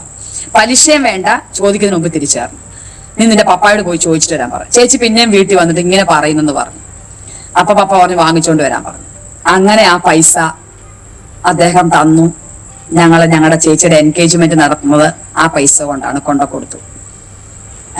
അത്ഭുതമെന്ന് പറയട്ടെ, ചേച്ചിയുടെ കല്യാണം ഞങ്ങളുടെ വീട്ടിൽ വെച്ചാണ് നടത്തത്. ആ കല്യാണം കഴിഞ്ഞപ്പം ആ കടം കൊടുക്കാനുള്ള പൈസ ഞങ്ങൾക്ക് എത്ര രൂപ ചെലവായ അതും മീതിയും കർത്താവ് തന്നു. സ്തോത്രം. അങ്ങനെ ഞങ്ങളുടെ ജീവിതം മുഴുവൻ ഇതൊരു എക്സ്പീരിയൻസ് ആണ്. എന്തോ വന്നാലും പറയും, പായിട്ടോളാൻ പറയും, പ്രാർത്ഥിക്കാൻ. പക്ഷെ ചേച്ചിയുടെ വിവാഹം കഴിഞ്ഞപ്പം പപ്പ പൊതു ശുശ്രൂഷയ്ക്കൊക്കെ പോയി കുറച്ചൊക്കെ വ്യത്യാസങ്ങൾ ഞങ്ങളുടെ ജീവിതത്തിൽ ഉണ്ടാകാനിടയായി തീർന്നു. കുറെ മാറ്റങ്ങളൊക്കെ സംഭവിച്ചു. ഇനി ഞാന് ദൈവം അങ്ങനെ നടത്തിയ വിധങ്ങളെ കുറിച്ച് ഇനി ഞങ്ങളുടെ ജീവിതത്തിൽ ഉണ്ടായ ഒരു പ്രത്യേക അനുഭവം എന്ന് പറഞ്ഞാൽ എന്റെ ജീവിതത്തിലുള്ള ബന്ധത്തിലാണ്. ഞാൻ ഈ സമയത്തൊക്കെ ഇങ്ങനെ ഒരു ഉഴപ്പിയായിട്ട്, പപ്പ ഇങ്ങനെ പാസ്റ്റർ മോളെ ഭയങ്കര സ്ട്രിക്റ്റ്ലിയാ വളർത്തിയത്. പക്ഷെ എന്റെ 10ാം ക്ലാസ് പഠനം കഴിഞ്ഞപ്പോൾ പപ്പ എന്നോട് ചോദിച്ചു എന്തോ ചെയ്യണം. അപ്പൊ ഞാൻ എനിക്ക് BSc നേഴ്സ് ആകണം, എനിക്ക് അമേരിക്കയിൽ പോകണം, ഈ ഒറ്റ ഒരു ആഗ്രഹം മാത്രമേ മനസ്സിന്റെ ഉള്ളിലുള്ളൂ. കുറെ പൈസ ഉണ്ടാക്കണം, ഈ ഇല്ലായ്മ കണ്ടു വളർന്നായുണ്ട്. അപ്പം പപ്പ എന്നെ അന്നത്തെ കാലത്ത് സെന്റ് തോമസ് കോഴഞ്ചേരി കോളേജിൽ കൊണ്ട് തന്നെ പ്രീ ഡിഗ്രിക്ക് വിട്ടു, സയൻസ് എടുത്ത്. ഞാൻ അവിടെ പഠിക്കുകയായിരുന്നു. അപ്പൊ കോളേജിലോട്ടൊക്കെ പോയി സ്വാതന്ത്ര്യം കിട്ടിയപ്പം ഞാൻ എന്റെ തനി സ്വഭാവമൊക്കെ വെളിപ്പെട്ടു വന്നു. ഉള്ളിൽ കിടന്ന പാപസ്വഭാവങ്ങളൊക്കെ വെളിപ്പെട്ടു വന്നു. അങ്ങനെ ഞാൻ പപ്പായെ അറിയാതെ, എല്ലാരും ഞങ്ങളുടെ സഭയെ അറിയാതെ ഒരു രഹസ്യ പാപിയായിട്ട് ഇങ്ങനെ എന്നെ കൊണ്ടാകുന്ന എല്ലാ തല്ലിപ്പൊളിയും ചെയ്ത് ഞാൻ ജീവിച്ചു. അതെല്ലാം ഞാൻ വിവരിക്കാൻ ആഗ്രഹിക്കുന്നില്ല. അത് കഴിഞ്ഞ് ഞാൻ പ്രീ ഡിഗ്രി പാസ്സായി കഴിഞ്ഞപ്പം ഇങ്ങനെ നേഴ്സിംഗിന് അഡ്മിഷനുള്ള എല്ലാ കാര്യങ്ങളും BS നേഴ്സിംഗിന് ക്രമീകരിക്കും, പക്ഷെ നടക്കത്തില്ല. അത് കഴിഞ്ഞപ്പോൾ ജനറൽ നേഴ്സിംഗ് നോക്കും, നടക്കത്തില്ല. കൊണ്ടുപോകാന്ന് പറയുന്നവരുണ്ട്, അഡ്മിഷൻ വാങ്ങിച്ചു തരാന്ന് പറയുന്നുണ്ട്. സമയമാകുമ്പോൾ എല്ലാം ക്യാൻസൽ ആയിപ്പോ. അങ്ങനെ എനിക്ക് ഭയങ്കര നിരാശ വന്നു, ഭയങ്കര ഭാരം വന്നു. ഈ സമയത്താണ് എന്റെ ചേച്ചിയുടെ വിവാഹം നടക്കുന്നത്. അപ്പം എനിക്ക് ആ സമയത്ത് പഠിക്കാൻ പോകാൻ പറ്റിയില്ല. എന്റെ ചേച്ചിയുടെ വിവാഹം കഴിഞ്ഞപ്പോൾ ഞാൻ ലാബ് ടെക്നീഷ്യന് പോയി പഠിച്ചു. ലാബ് ടെക്നീഷ്യൻ കംപ്ലീറ്റ് ചെയ്ത് കഴിഞ്ഞ് ഞാൻ പുറത്തു വരുമ്പം എന്റെ ചേച്ചി വിവാഹമൊക്കെ കഴിഞ്ഞ് കാശ്മീരിൽ പോയി 1 വർഷം കഴിഞ്ഞ് അവർ തിരിച്ചു വന്നു. ഈ സമയത്ത് ഞാൻ ഹോസ്റ്റലിൽ നിന്നാണ് ഈ ലാബ് ടെക്നീഷ്യൻ പഠിക്കുന്നത്. ചേച്ചിയും ചേട്ടനും തിരിച്ചു വന്നു കഴിഞ്ഞപ്പം ചേട്ടന് ഭയങ്കര പനി. അപ്പം ഞങ്ങളെ കാണാൻ വന്നതാണ്. പക്ഷെ പുള്ളി പനിയായിട്ട് കിടന്നു. 1 ദിവസമായി, 2 ദിവസമായി, 3 ദിവസമായി. ഞാൻ ഹോസ്റ്റലിൽ നിന്ന് വരുമ്പോൾ ഇദ്ദേഹം ഇങ്ങനെ ഭയങ്കര പനിയായിട്ട് കിടക്കാണ്. രണ്ടാമത്തെ ആഴ്ച ഞാൻ ഹോസ്റ്റലിൽ നിന്ന് വരുമ്പോഴത്തെ ഇദ്ദേഹത്തിന് പനി ഒത്തിരി കടുത്തുപോയി.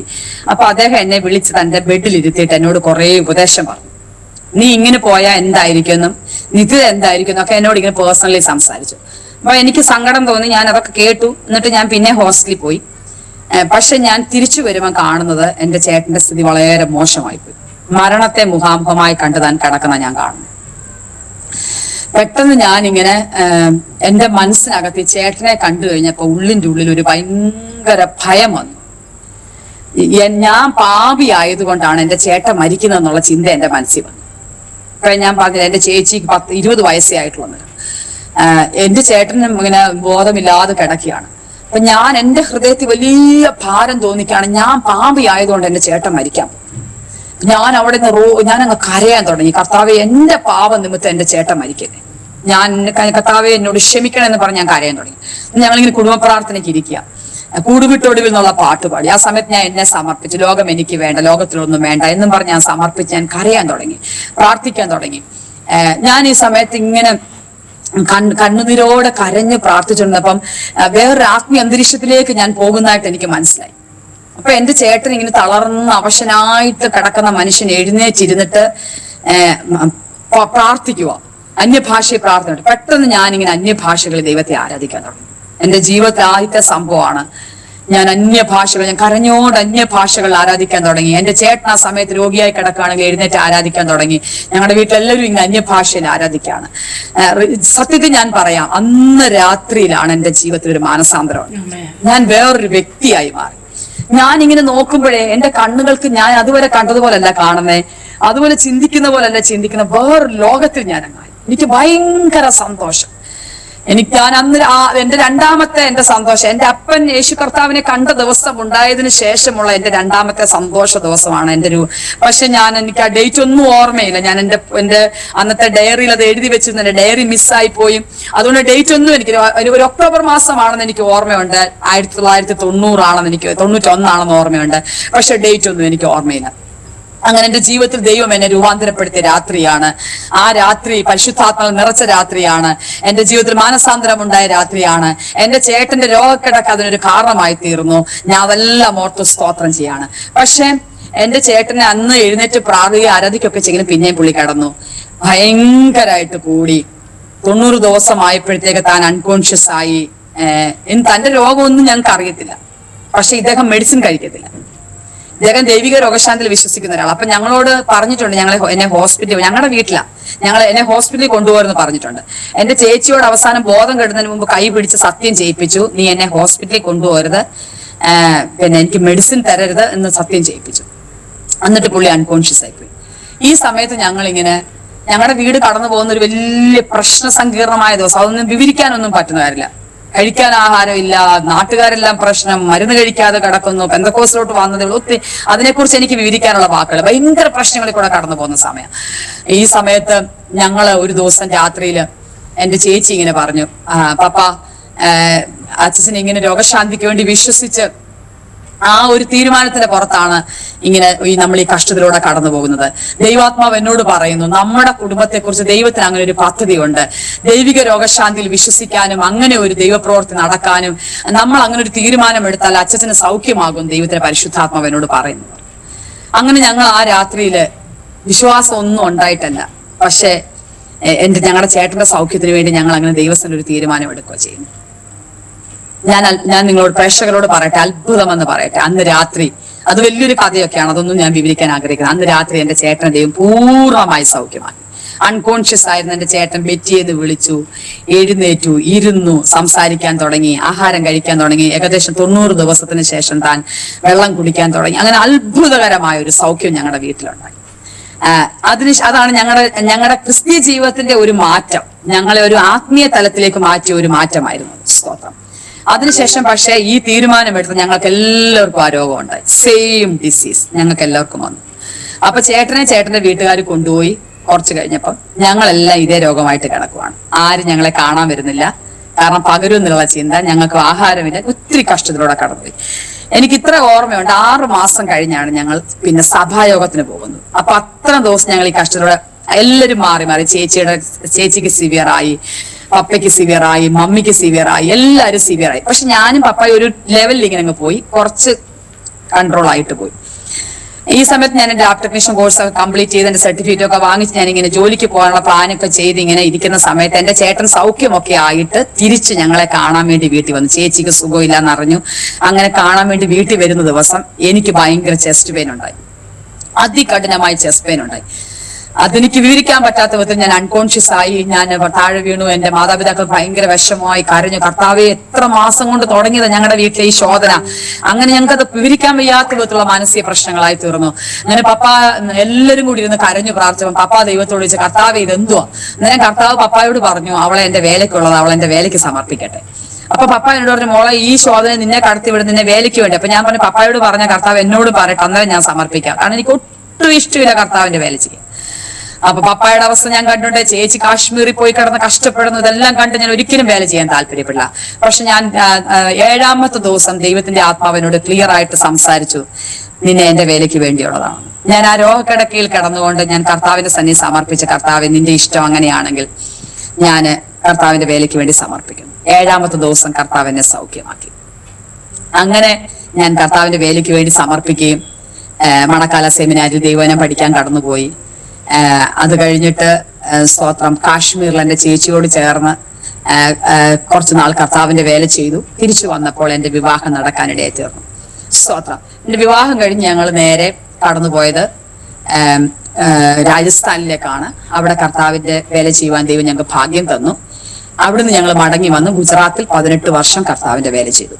ഇതിനിടയിൽ ഞങ്ങളുടെ വീട്ടില് ഈ രോഗത്തിന്റെ പ്രശ്നങ്ങളെല്ലാം കഴിഞ്ഞ് ഒത്തിരി പ്രതികൂലങ്ങൾ ഉണ്ടായപ്പോൾ ഞങ്ങളുടെ തറവാട് വസ്തു വിറ്റിട്ട് പറക്കോട് എന്ന് പറഞ്ഞ സ്ഥലത്ത് 15 വർഷം താമസിച്ചു. അപ്പൊ കുറെ പേർക്ക് ഞങ്ങളുടെ പപ്പായെ പറക്കോട്ടുകാരനായിട്ടാണ് മനസ്സിലാകുന്നത്. ആത്മീയ ലോകത്തില് ഒരു 15 വർഷം ഞങ്ങൾക്ക് അങ്ങനെ ജീവിക്കേണ്ടി വന്നു. അതൊരു പ്രത്യേക സാഹചര്യത്തിൽ സംഭവിച്ചു പോയതാണ്. അതെനിക്ക് ഡിവൈസിലൂടോ മറ്റാരോടും പറയാൻ പറ്റാത്ത കുറെ ആത്മീയ യുദ്ധങ്ങൾ ഞങ്ങളുടെ ജീവിതത്തിൽ വന്നു. അതോടുള്ള ബന്ധത്തിൽ ദൈവത്തിന്റെ ആലോചന പ്രകാരം ഞങ്ങൾ പെട്ടെന്ന് അവിടുന്ന് മാറി പാർക്കുകയായിരുന്നു. 15 വർഷം അങ്ങനെ താമസിച്ചു. 15 വർഷം കഴിഞ്ഞപ്പോൾ പിന്നെ പപ്പായിക്ക് ദൈവശബ്ദം ഉണ്ടായി. ഞാനൊരു ദർശനം കണ്ടു, പപ്പായിക്ക് ഒരു ദൈവശബ്ദം ഉണ്ടായി, തിരിച്ച് നിന്റെ സ്വന്തം നാട്ടിലേക്ക് പോകാൻ. അങ്ങനെ ഞങ്ങൾ ഇപ്പോൾ പിന്നെയും തിരിച്ചു വന്ന് ഞങ്ങളുടെ സ്വന്തം നാട്ടിലാണ് ഇപ്പോൾ പാർക്കുന്നത്. സ്തോത്രം. അത്രയും കൊണ്ട് ഞാൻ അവിടെ അവസാനിപ്പിക്കുകയാണ്. പിന്നെ ഞങ്ങളുടെ കോന്നിയിലാണ് ഇപ്പോൾ ഞങ്ങൾ താമസിക്കുന്നത്. അതിനുശേഷം ഞങ്ങളുടെ ശുശ്രൂഷയെ ഞങ്ങൾ കടന്നുപോയി. പോയ സ്ഥലങ്ങളിലൊക്കെ വടക്കേന്ത്യയിൽ 18 വർഷത്തോളം ഞങ്ങൾ വടക്കേന്ത്യയിൽ കർത്താവിന്റെ വേല ചെയ്തു. ഒത്തിരി സ്ഥലങ്ങളിൽ ഒത്തിരി അനുഭവങ്ങൾ ഉണ്ടായിട്ടുണ്ട്. എല്ലാ അനുഭവങ്ങളും എനിക്ക് തുറന്നു അങ്ങനെ പറയാനുള്ള ഒരു സാഹചര്യങ്ങളില്ല. എന്നാൽ ഓരോ സ്ഥലങ്ങളിലും വ്യത്യസ്തമായ അനുഭവങ്ങൾ ഉണ്ടായിട്ടുണ്ട്. ഞാൻ ഏറ്റവും പ്രധാനപ്പെട്ട ഞങ്ങളുടെ ജീവിതത്തിലെ അനുഭവങ്ങൾ, ഇത് ഞാൻ അനുഭവ സാക്ഷ്യങ്ങളിൽ പറഞ്ഞിട്ടില്ലാത്ത ഒരു അനുഭവ സാക്ഷ്യം പറയാനാണ് പരിശുദ്ധാത്മാവ് എനിക്കൊരു ഗൈഡൻസ് തന്നെ. അതുകൊണ്ട് ഞാൻ അത് പറയുകയാണ്. പോയിടത്തൊക്കെ ദൈവ ആത്മാക്കളെ തന്നു. ഞങ്ങൾ മലയാളികളുടെ ഇടയിലാണ് വേല ചെയ്തത്. ഒത്തിരി കഷ്ടമോ ബുദ്ധിമുട്ടോ ഒന്നും ഞങ്ങൾ സഹിച്ചിട്ടില്ല. ഞങ്ങൾക്ക് ആവശ്യമുള്ള സാമ്പത്തികമൊക്കെ ഉണ്ടായിരുന്നു. ഞങ്ങളെ ഒത്തിരി സ്നേഹിക്കുന്ന വിശ്വാസമുണ്ടായിരുന്നു. അങ്ങനെയൊക്കെ ഞങ്ങൾ നല്ല ഒരു നിലവാരത്തിൽ തന്നെ അവിടെ ജീവിച്ചു. ഞങ്ങൾ ഒരു സ്ഥലത്ത് കർത്താവിന്റെ വേല ചെയ്യുമ്പോൾ ആ സ്ഥലത്തിന് തൊട്ടടുത്ത് താമസിക്കുന്ന ഒരു മന്ത്രവാദിയും കുടുംബമായിരുന്നു. അപ്പൊ അവിടെ താമസിക്കുന്ന ആ വേലയ്ക്ക് വളരെ നല്ല ഒരു വേലയായിരുന്നു. പക്ഷെ ഒത്തിരി ആത്മാക്കളൊന്നും വരുന്നില്ല. വരുന്ന ദൈവദാസന്മാർക്ക് അവിടെ വേല ചെയ്യാൻ പറ്റുന്നില്ല. കാരണം ഈ മന്ത്രവാദിയായ മനുഷ്യൻ തൊട്ട ഭിത്തിയാണ് മന്ത്രവാദം ചെയ്യുന്നത്. അദ്ദേഹം ഒരു വെള്ളിയാഴ്ച അങ്ങോട്ട് സന്ധ്യയാകുമ്പോൾ തുടങ്ങിയാൽ ആ രാത്രി മുഴുവൻ മന്ത്രവാദം ചെയ്യുക ചെയ്യുന്നത്. ഇദ്ദേഹം സിഗരറ്റിലാണ് അദ്ദേഹത്തിന്റെ മന്ത്രവാദത്തിന്റെ ഇതിരിക്കുന്നത്. ആൾക്കാരെല്ലാം സിഗരറ്റ് കൊണ്ടു കൊടുക്കും. പിന്നെ സിഗരറ്റിനകത്ത് അയാൾക്ക് മന്ത്രവാദം ചെയ്തു കൊടുക്കും. അങ്ങനെയൊക്കെ അയാൾ കൂടുതലും ചെയ്യുന്നത്. അപ്പൊ ഈ വെള്ളിയാഴ്ച രാത്രി മുഴുവൻ ഞങ്ങളുടെ അന്തരീക്ഷം മുഴുവൻ സിഗരറ്റിന്റെ, അദ്ദേഹം ഇങ്ങനെ സിഗരറ്റ് താഴെ പോകുന്നതിന് മുമ്പ് അടുത്ത സിഗരറ്റ് വെച്ചു കൊടുക്കും. ഒരു മരത്തിന്റെ മൂട്ടിൽ നിന്ന് അദ്ദേഹം മന്ത്രവാദം ചെയ്യുക. ഞങ്ങളുടെ സ്ഥലം, ഞങ്ങൾ ചർച്ചിലോട്ട് കയറുന്ന മുഴുവൻ ഇങ്ങനെ ആൾക്കാർ വന്നിരിക്കും ഇയാളുടെ അടുത്ത് ഇങ്ങനെ ബാധ ഒഴിക്കാനും. അങ്ങനെ നമുക്ക് സഹിക്കാൻ പറ്റുന്ന അപ്പുറത്തൊരു സംഭവം അത്. അപ്പം ഇവിടെ വരുന്ന ദൈവദാസന്മാരുടെ കുഞ്ഞുങ്ങൾക്കെല്ലാം രോഗം, അവിടെ വേല ചെയ്യാൻ പറ്റും. ഞങ്ങളുടെ കുഞ്ഞുങ്ങളും അങ്ങനെ ഭയങ്കര കഷ്ടത്തിലൂടെ കടന്നുപോയി. ഇങ്ങനെ ഇതൊരു വല്ലാത്ത രീതിയിൽ. അപ്പൊ ഞങ്ങൾക്ക് സത്യത്തിൽ അങ്ങനെ ഞങ്ങളൊരു സ്പിരിച്വൽ വാർഫെയർ ഒന്നും നമുക്ക് അറിയത്തുമില്ല. അങ്ങനെയൊന്നും ചെയ്യാനുള്ളൊരു ഞങ്ങൾ സാധാരണ പാസ്റ്ററും കൊടുക്കും അതിനപ്പുറത്താണ്. പക്ഷെ ഈ സമയത്ത് ഞങ്ങൾ എന്താ ചെയ്തെന്ന് ചോദിച്ചാൽ, ഞങ്ങളുടെ സഭയിൽ 1-2 ചൗനക്കാരായ ചെറുപ്പക്കാരുണ്ടായിരുന്നു. വേറെ ആ ദേശത്തുള്ള 1-2 പെന്തക്കോസ്തായ ദേവദാസ ചെറുപ്പക്കാരെ ഞങ്ങള് ആ രാത്രിയിൽ, ഞങ്ങള് ബുധനാഴ്ച രാത്രി ഓൾറെഡി സഭയുടെ ഒരു പ്രാർത്ഥനയുണ്ട്. പിന്നെ വ്യാഴാഴ്ച രാത്രിയിൽ ഞങ്ങൾ ഇരുന്നിട്ട് ആ രാത്രി മുഴുവൻ ഞങ്ങൾ പ്രാർത്ഥിക്കും. ഒരു 12 മണി വരെയൊക്കെ സമയത്ത് ഈ യൗവനക്കാരായി ഞങ്ങൾ ഇരുന്ന് പ്രാർത്ഥിക്കും. വെള്ളിയാഴ്ച രാത്രി ഇവിടെ ഇങ്ങനെ നടക്കും. കുറെ ദിവസങ്ങൾ ഇതിങ്ങനെ കൊടുമ്പിരി കൊണ്ട് നടക്കുന്ന സമയത്ത് പെട്ടെന്ന് ഇത് അവസാനിച്ചിട്ട് ഈ മന്ത്രവാദം ഇവിടെ ഇല്ല, ആൾക്കാരും വരുന്നില്ല, ഒന്നും ചെയ്തില്ല. അപ്പൊ ഞാൻ അവരുടെ വീട്ടുകാരോട് ചോദിച്ചു, എന്താ ഇപ്പൊ ഇവിടെ ആള് വരാത്തത്? അന്നേരം അവര് പറഞ്ഞു, ആ മന്ത്രവാദം ചെയ്തിട്ടുള്ള ആളെ ഒരു പെണ്ണ് കേസിനകത്ത് പിടിച്ച് ഇപ്പൊ ഇവിടെ ആരും വരുന്നില്ല.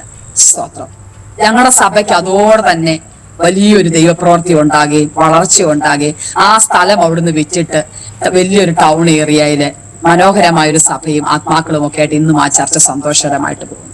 അപ്പൊ ഞങ്ങൾ സത്യത്തില് ഏത് സ്ഥലത്ത് പോയിട്ടുണ്ടെങ്കിലും അവിടെ എല്ലാം ഇങ്ങനെ സ്പിരിച്വൽ വാർഫെയർ അനുഭവിച്ചിട്ടുണ്ട്. പക്ഷെ ഞങ്ങൾക്കത് മനസ്സിലാകത്തില്ല. പക്ഷെ ഇങ്ങനെയുള്ള അനുഭവങ്ങളിൽ കൂടെ ഞങ്ങൾ പെട്ടെന്ന് രോഗികളാകുന്നു, ഞങ്ങൾ തളർന്നു പോകുന്നു, ഞങ്ങളുടെ കുഞ്ഞുങ്ങൾക്ക് രോഗമാകുന്നു. ഞാൻ ഈ മന്ത്രവാദിയുടെ ഈ സമയം നടക്കുന്ന സമയത്ത് ഞാൻ ഓർക്കുകയാണ്, എന്റെ മോൻ ഒരു പ്രാവശ്യം 15 ദിവസം കാല് നിലത്ത് കുത്തിയിട്ടില്ല.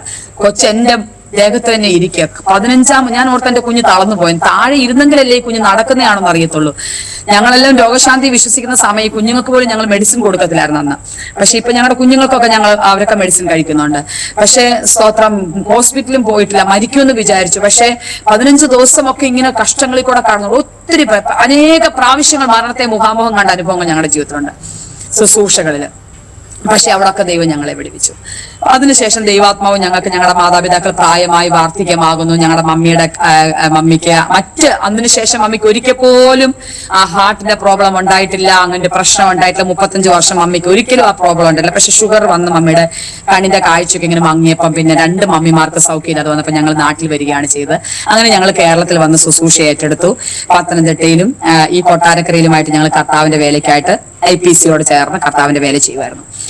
ഇവിടെ എനിക്ക് പറയാനുള്ള ഒരു പ്രത്യേക അനുഭവം എന്ന് പറഞ്ഞാൽ, അതുവരെ ഞാൻ പറഞ്ഞല്ലോ, ഞാൻ മണക്കാലയിലെ എന്റെ സെമിനാരിലെ ജീവിതം കഴിഞ്ഞിട്ട് പിന്നെ ഒരിക്കൽ പോലും ഒരു പ്രസംഗം പ്രസംഗിക്കുകയോ ഒരു സാക്ഷ്യം പറയുകയോ എഴുന്നേറ്റ് ഒരു മിനിസ്റ്റർ ചെയ്യും അങ്ങനെ ഒന്നും ഞാൻ ചെയ്തിട്ടില്ല. ഞാൻ കൊച്ചു കൊച്ചു കാര്യങ്ങളൊക്കെ ചെയ്യും, പേഴ്സണൽ മിനിസ്റ്റർ ചെയ്യും, പേഴ്സണലായിട്ട് സുവിശേഷം പറയും, പ്രാർത്ഥിക്കും. എന്നാൽ എനിക്ക് എന്റെ ജീവിതത്തിൽ ഒരു അടഞ്ഞ അധ്യായമെന്ന് ഞാൻ അതിനെ പറയുന്നത്. പക്ഷെ നാട്ടിൽ വന്നപ്പോ ഇങ്ങനെ അനേക ദേവദാസന്മാർ എന്നോട് ദൂത് പറയുമായിരുന്നു, നിനക്കൊരു ശുശ്രൂഷയുണ്ട്, നീ ആ ശുശ്രൂഷ ചെയ്യണം എന്നൊക്കെ എന്നോട് പറയും. പക്ഷെ എനിക്കത് താല്പര്യമില്ല. ഞാൻ പറയും, കർത്താവിന്റെ ദാസൻ എല്ലാം ചെയ്തോട്ടെ, ഞാൻ അടങ്ങി ഒതുങ്ങി ജീവിക്കുന്നതാണ് എനിക്ക് ഇഷ്ടമെന്ന് ഞാൻ പറയായിരുന്നു. പക്ഷെ ഒരു പ്രാവശ്യം ഒരു ദേവദാസൻ പറഞ്ഞു, നീ അതിനുവേണ്ടി സമർപ്പിക്കപ്പെട്ടില്ലെങ്കിൽ നീ തളർന്നു പോകും, കർത്താവ് നിന്നെ അങ്ങനെ ആഗ്രഹിക്കുന്നു പറഞ്ഞപ്പോ ഞാൻ വെറുതെ ഇങ്ങനെ സമർപ്പിച്ചു. ഓക്കെ കർത്താവ് നിനക്ക് ഇഷ്ടമാണെങ്കിൽ ഓക്കെ, അങ്ങനെ ഞാനൊന്ന് സമർപ്പിച്ചു. പക്ഷെ ഞങ്ങൾ കേരളത്തിൽ വന്നു കഴിഞ്ഞ് ഇങ്ങനെ അസുരമംഗലം എന്ന് പറഞ്ഞൊരു സ്ഥലത്ത് ഞങ്ങൾക്കൊരു സഭാ ശുശ്രൂഷയ്ക്കുള്ള അവസരം കിട്ടി. അവിടെ ഞങ്ങൾ ഇവിടെ ശുശ്രൂഷയ്ക്ക് പോകണമെങ്കിലും കർത്താവ് ഞങ്ങളെ ട്രാൻസ്ഫർ ആക്കുമ്പോൾ അയക്കുമ്പോൾ ദൈവം എനിക്ക് വ്യക്തമായി വെളിപ്പാട് തരാതെ ഞാൻ ഒരു സ്ഥലത്തും പോകത്തില്ല. ദൈവം എനിക്ക് കാഴ്ചപ്പാട് തരണം, എന്തെങ്കിലും ഒരു അടയാളം ദൈവം തരണം, നീ പോകാൻ. അങ്ങനെ അപ്പൊ എല്ലാ സ്ഥലങ്ങളും ഇതുവരെ ശുശ്രൂഷ എല്ലാ സ്ഥലങ്ങളും ദൈവം അങ്ങനെ അടയാളം തന്നിട്ട് അങ്ങനെ പോയി. അപ്പൊ ഇവിടെയും കർത്താവ് വ്യക്തമായ ഒരു അടയാളം തന്നെ. അങ്ങനെയാണ് ഞങ്ങൾ ദേശത്ത് വന്നത്. പക്ഷെ ആ ദേശത്ത് വന്നു കഴിഞ്ഞപ്പോഴത്തെ പാസ്റ്റർ മമ്മിക്ക് ഒത്തിരി, എന്റെ മമ്മി മരിച്ചുപോയി, പാസ്റ്റർ മമ്മിക്ക് ഒത്തിരി അസുഖം കൂടി, അമ്മയും കൊണ്ട് ഹോസ്പിറ്റലിൽ പോകുന്നു. പാസ്റ്റർ ജ്യേഷ്ഠന് അസുഖം കൂടി. ഞാനതൊക്കെ എന്റെ മറ്റുള്ള ഡിവൈസുകളൊക്കെ പറഞ്ഞിട്ടുണ്ട്, അവിടെ ഒന്നും ഞാൻ വിവരിക്കാണ്ടിരിക്കുന്നില്ല. ഞാൻ 1 വർഷമായിട്ട് ഈ അമ്മയെ നോക്കുന്നു, ചേട്ടനെ നോക്കുന്നു. ഈ സ്ഥലത്ത് പോയി വേലയ്ക്ക് ചെന്ന് ചുമല് കൊടുത്തെങ്കിലും ഒരാഴ്ച പോലും ആരാധനയ്ക്ക് പോകാൻ പറ്റിയിട്ടില്ല. ഇവരെയൊക്കെ ശുശ്രൂഷിച്ച് ഇങ്ങനെ ഞാൻ കഴിഞ്ഞു പോകുന്ന ഒരു കാലഘട്ടമായിരുന്നു. പെട്ടെന്ന് പാസ്റ്റർ ജേഷൻ 52 വയസ്സേ ഉള്ളായിരുന്നു. കിഡ്നി സംബന്ധമായ രോഗത്താൽ പുള്ളിക്കാരൻ മരിച്ചു പോവുക ചെയ്തു. അമ്മയെ കാണാൻ വന്നതാണ്, പക്ഷെ തിരിച്ചു പോകാൻ പറ്റിയില്ല. 6 മാസത്തിനകം അദ്ദേഹം മരിച്ചു. 52 വയസ്സ് മാത്രം. അത് ഞങ്ങളെ വളരെ തകർത്തൊരു സംഭവം ഞങ്ങളുടെ വീട്ടില്. കാരണം വളരെ വളരെ നല്ലൊരു മനുഷ്യനായിരുന്നു, വളരെ നല്ലൊരു മനുഷ്യനായിരുന്നു. അത് കഴിഞ്ഞിട്ട് അപ്പൊ ഞങ്ങൾ ഈ ഓർത്തോ പ്രശ്നങ്ങളൊക്കെ തീർന്നല്ലോ എന്ന് വിചാരിച്ച് ഞങ്ങൾ ഈ ആശ്രമങ്ങൾക്ക് എന്ന് പറഞ്ഞ സ്ഥലത്ത് ചെന്ന് ഒരു 15 ദിവസം ഞങ്ങൾ ഉപവാസം ഇരുന്നു. ആ ഉപവാസം ഇരുന്ന് കഴിഞ്ഞിട്ട് പിന്നെ കൺവെൻഷൻ സീസൺ ഒക്കെ ആയിരുന്നു. പിന്നെ ഇങ്ങനെ അങ്ങനെയൊക്കെ പോയിട്ട് കഴിഞ്ഞു ആ ചർച്ചിന് ഇങ്ങനെ ഒരു ചെറിയ മെയിൻ്റെനൻസ് പണി ഉണ്ടായിരുന്നു. അങ്ങനെ കർത്താവ് ദാസൻ അമ്മയെ ആ പണിക്ക് വേണ്ടി കയറി ആ പണി ചെയ്തുകൊണ്ടിരുന്നത്. അപ്പൊ മേശിരിമാരെ കാണാൻ വേണ്ടി ഏണി കൂടെ കയറിയാണ്. പക്ഷെ ആ ഏണി മറിഞ്ഞ് താൻ പുറകോട്ട് വീണു. അങ്ങനെ ഏണി മറിഞ്ഞ് താൻ പുറകോട്ട് വീണു. അപ്പൊ തന്റെ അസ്ഥികള് ചെന്ന് 2 കശേരുക്കൾ ചെന്ന് ഒരു കല്ലിൽ ഇടിച്ചതങ്ങ് പൊടിഞ്ഞു പോയി. അപ്പം കല്ലിൽ ഇടിച്ച് പൊടിഞ്ഞു പോയപ്പം പാസ്റ്റർക്ക് അങ്ങനെ പെട്ടെന്ന് ബോധക്ഷയം വന്നു. പക്ഷെ അവിടെ നിന്നവരെല്ലാം കൂടെ ചേർന്ന് അടുത്തുള്ള ഒരു പ്രൈവറ്റ് ഹോസ്പിറ്റലിൽ കൊണ്ട്. ഈ സമയത്ത് ഞാൻ 20 വർഷത്തിന് ശേഷം എന്റെ മണക്കാല സെമിനാരി കാണാൻ പോയതാണ്. അവിടെ ഗ്രാജുവേഷൻ നടക്കുകയാണ്. അപ്പം എന്നെ കൊണ്ടൊന്ന് ബസ് കയറ്റി വീട്ടിലാണ് പാസ്റ്റർ പോയത്. ഞാൻ മണക്കാലയിൽ ഇരിക്കുകയാണ് ഈ സംഭവം നടക്കുക. അപ്പം പാസ്റ്റർ ജ്യേഷ്ഠന് മരിച്ചുപോയ ജ്യേഷ്ഠന്റെ മോൻ നാട്ടിലുണ്ടായിരുന്നു. അവർ തിരിച്ചു പോയിട്ടില്ലായിരുന്നു. നവംബർ 8-ാം തീയതിയാണ് അദ്ദേഹം മരിക്കുന്നത്. നവംബർ 14-ാം തീയതിയാണ് അദ്ദേഹം മരിക്കുന്നത്. ജനുവരി 8-ാം തീയതിയാണ് ഈ സംഭവം നടക്കുന്നത്. 1 മാസം ഡിസംബർ മാത്രമേ ഇതിനകത്ത് ഉണ്ടായിട്ടുള്ളൂ. അപ്പൊ ഇവിടുത്തെ ഡോക്ടർമാർ പറഞ്ഞു BP ഭയങ്കര ലോന്ന് വേഗം കൊണ്ടുപോയി മെഡിക്കൽ കോളേജിലേക്ക് ആംബുലൻസിൽ കൊണ്ടുപോവുകയാണ്. ആ സമയത്താണ് മോൻ ഇതെന്നെ വിളിച്ചു പറയുന്നത്. പെട്ടെന്ന് ഞാൻ ഇരുന്ന കസാറിൽ ഇരുന്ന് അങ്ങ് ഞെട്ടിപ്പോയി. എനിക്കതങ്ങ് താങ്ങുന്നതിനപ്പുറത്തായി പോയി. കാരണം ഞാൻ അന്നേരം പെട്ടെന്ന് ഇങ്ങനെ വീട്ടിലെ അനുഭവങ്ങൾ ഇങ്ങനെ കാണുക. അമ്മ മരിച്ചിട്ട് 6 മാസം കഴിഞ്ഞ് ചേട്ടൻ മരിക്കുന്നു. ഞാൻ 1 വർഷമായിട്ട് ഞാൻ ഉറങ്ങിയിട്ടില്ല. എന്താ കർത്താവ്, എനിക്കൊന്ന് അച്ഛനും ഈ സമയത്ത് മരിക്കുമോ എന്നൊരു ഭയം എന്റെ മനസ്സിൽ പെട്ടെന്ന് ഭീതി വന്നിട്ട് ഞാൻ 1 മിനിറ്റ് അവിടെ ഇരുന്നിട്ട് ആ കസാര ഇരുന്ന് കർത്താവിനോട് ചോദിച്ചു, കർത്താവേ എന്താപ്പാ ഇത്, വൈ ലോഡ് എന്ന് ഞാനിങ്ങനെ ചോദിച്ചു. പെട്ടെന്ന് ഞാൻ എന്റെ കാതിലൊരു ദൈവശബ്ദം കേട്ടു. നീ ഒരു പൊന്നായതുകൊണ്ടാണ് നിന്നെ തീയിലിട്ടത്, നീ മണ്ണായിരുന്നെങ്കിൽ ഞാൻ നിന്നെ തീയിലിടത്തില്ലായിരുന്നു. അപ്പൊ എനിക്ക് പെട്ടെന്ന് ദൈവശബ്ദം ഞാൻ എന്റെ കാതിൽ കേട്ടപ്പോ എനിക്ക് മനസ്സിലായി ഇത് ദൈവ ഉദ്ദേശപ്രകാരമാണ് ദൈവം ചെയ്യുന്നത്. ഞാൻ അവിടുന്ന് എഴുന്നേറ്റ് പെട്ടെന്ന് മെഡിക്കൽ കോളേജിൽ പോവുകയാണ് ചെയ്തത്. മെഡിക്കൽ കോളേജിൽ ചെന്ന് ഞാൻ പാസ്റ്ററിനെ കാണുന്നു. ഒരു സ്ട്രെച്ചറിൽ ഇങ്ങനെ പാസ്റ്ററിനെ ഉന്തിക്കൊണ്ട് നടക്കുകയാണ്. ഡോക്ടർമാരൊന്നും പറഞ്ഞില്ല, ഡോക്ടറിനെ കാണാൻ പറ്റുന്നില്ല. ഇങ്ങനെ ഉന്തിക്കൊണ്ട് നടക്കുകയാണ്. സ്തോത്രം. ഓപ്പറേഷൻ വേണ്ടി വരുമെന്ന് പറയുന്നു, തളർന്നു പോകുമെന്ന് പറയുന്നു. അന്നേരം എല്ലാം ഞാൻ ഈ പൊന്നിങ്ങനെ ഓർക്കുകയാണ്. പൊന്നിനെ തീയിലിട്ടേക്കുവാണ് എന്റെ മനസ്സിൽ കൂടി ഇങ്ങനെ ഓർമ്മ വരികയാണ്. ഈ സമയത്ത് ഞാൻ പെട്ടെന്ന് എന്റെ മനസ്സിലൊരു പാട്ടിന്റെ വരി ഓർമ്മ വന്നു. ചൂളച്ചൂട് അധികം പെരുകി അതിൽ പൊന്നു കിടന്നുരുകി. ആ പാട്ടിന്റെ വരികൾ എവിടെയോ ഞാൻ കേട്ട പാട്ടിന്റെ വരികൾ എന്റെ മനസ്സിൽ ഓർമ്മ വന്നിട്ട് ഞാനിങ്ങനെ എന്റെ കൂടെ ഉണ്ടായിരുന്ന മോനോട് പറഞ്ഞു, മോനെ ഇങ്ങനെ ഒരു പാട്ട് എവിടെയോ ഉണ്ട്, നിങ്ങൾ കമ്പ്യൂട്ടർ മൊബൈലിൽ അങ്ങനെ അടിച്ചു നോക്ക്. ആ പാട്ട് ആ മോൻ എനിക്ക് എടുത്തു തന്നു. ഞാൻ ആ പാട്ടിന്റെ വരികൾ പാടി മെഡിക്കൽ കോളേജിലൂടെ നടക്കി. ഞാൻ കർത്താവിനോട് ഇത്ര മാത്രം പറഞ്ഞു, അപ്പാ തളർന്നു പോകരുത്, ഓപ്പറേഷൻ ചെയ്യാൻ അനുവദിക്കരുത്. ഞാനൊരു പൊന്നാണെങ്കിൽ എന്നെ നീ തീയിലിട്ടെങ്കിൽ ഞാൻ എന്നെ സമ്പൂർണ്ണമായി സമർപ്പിക്കും. നിന്റെ ഇഷ്ടം പോലെ ഞങ്ങളുടെ ജീവിതത്തിൽ നടക്കട്ടെ. ഇനി ഞാൻ ഒന്നും എന്റെ ഇഷ്ടം പറയത്തില്ല. അപ്പൻ എന്നെ ഉപയോഗിക്കാൻ ഇഷ്ടമാണെങ്കിൽ ഞാൻ എന്നെ സമർപ്പിക്കുന്നത് കർത്താവിന്റെ സന്നെ ഞാൻ ദൈവസ്ഥ ഏറ്റു പറഞ്ഞു.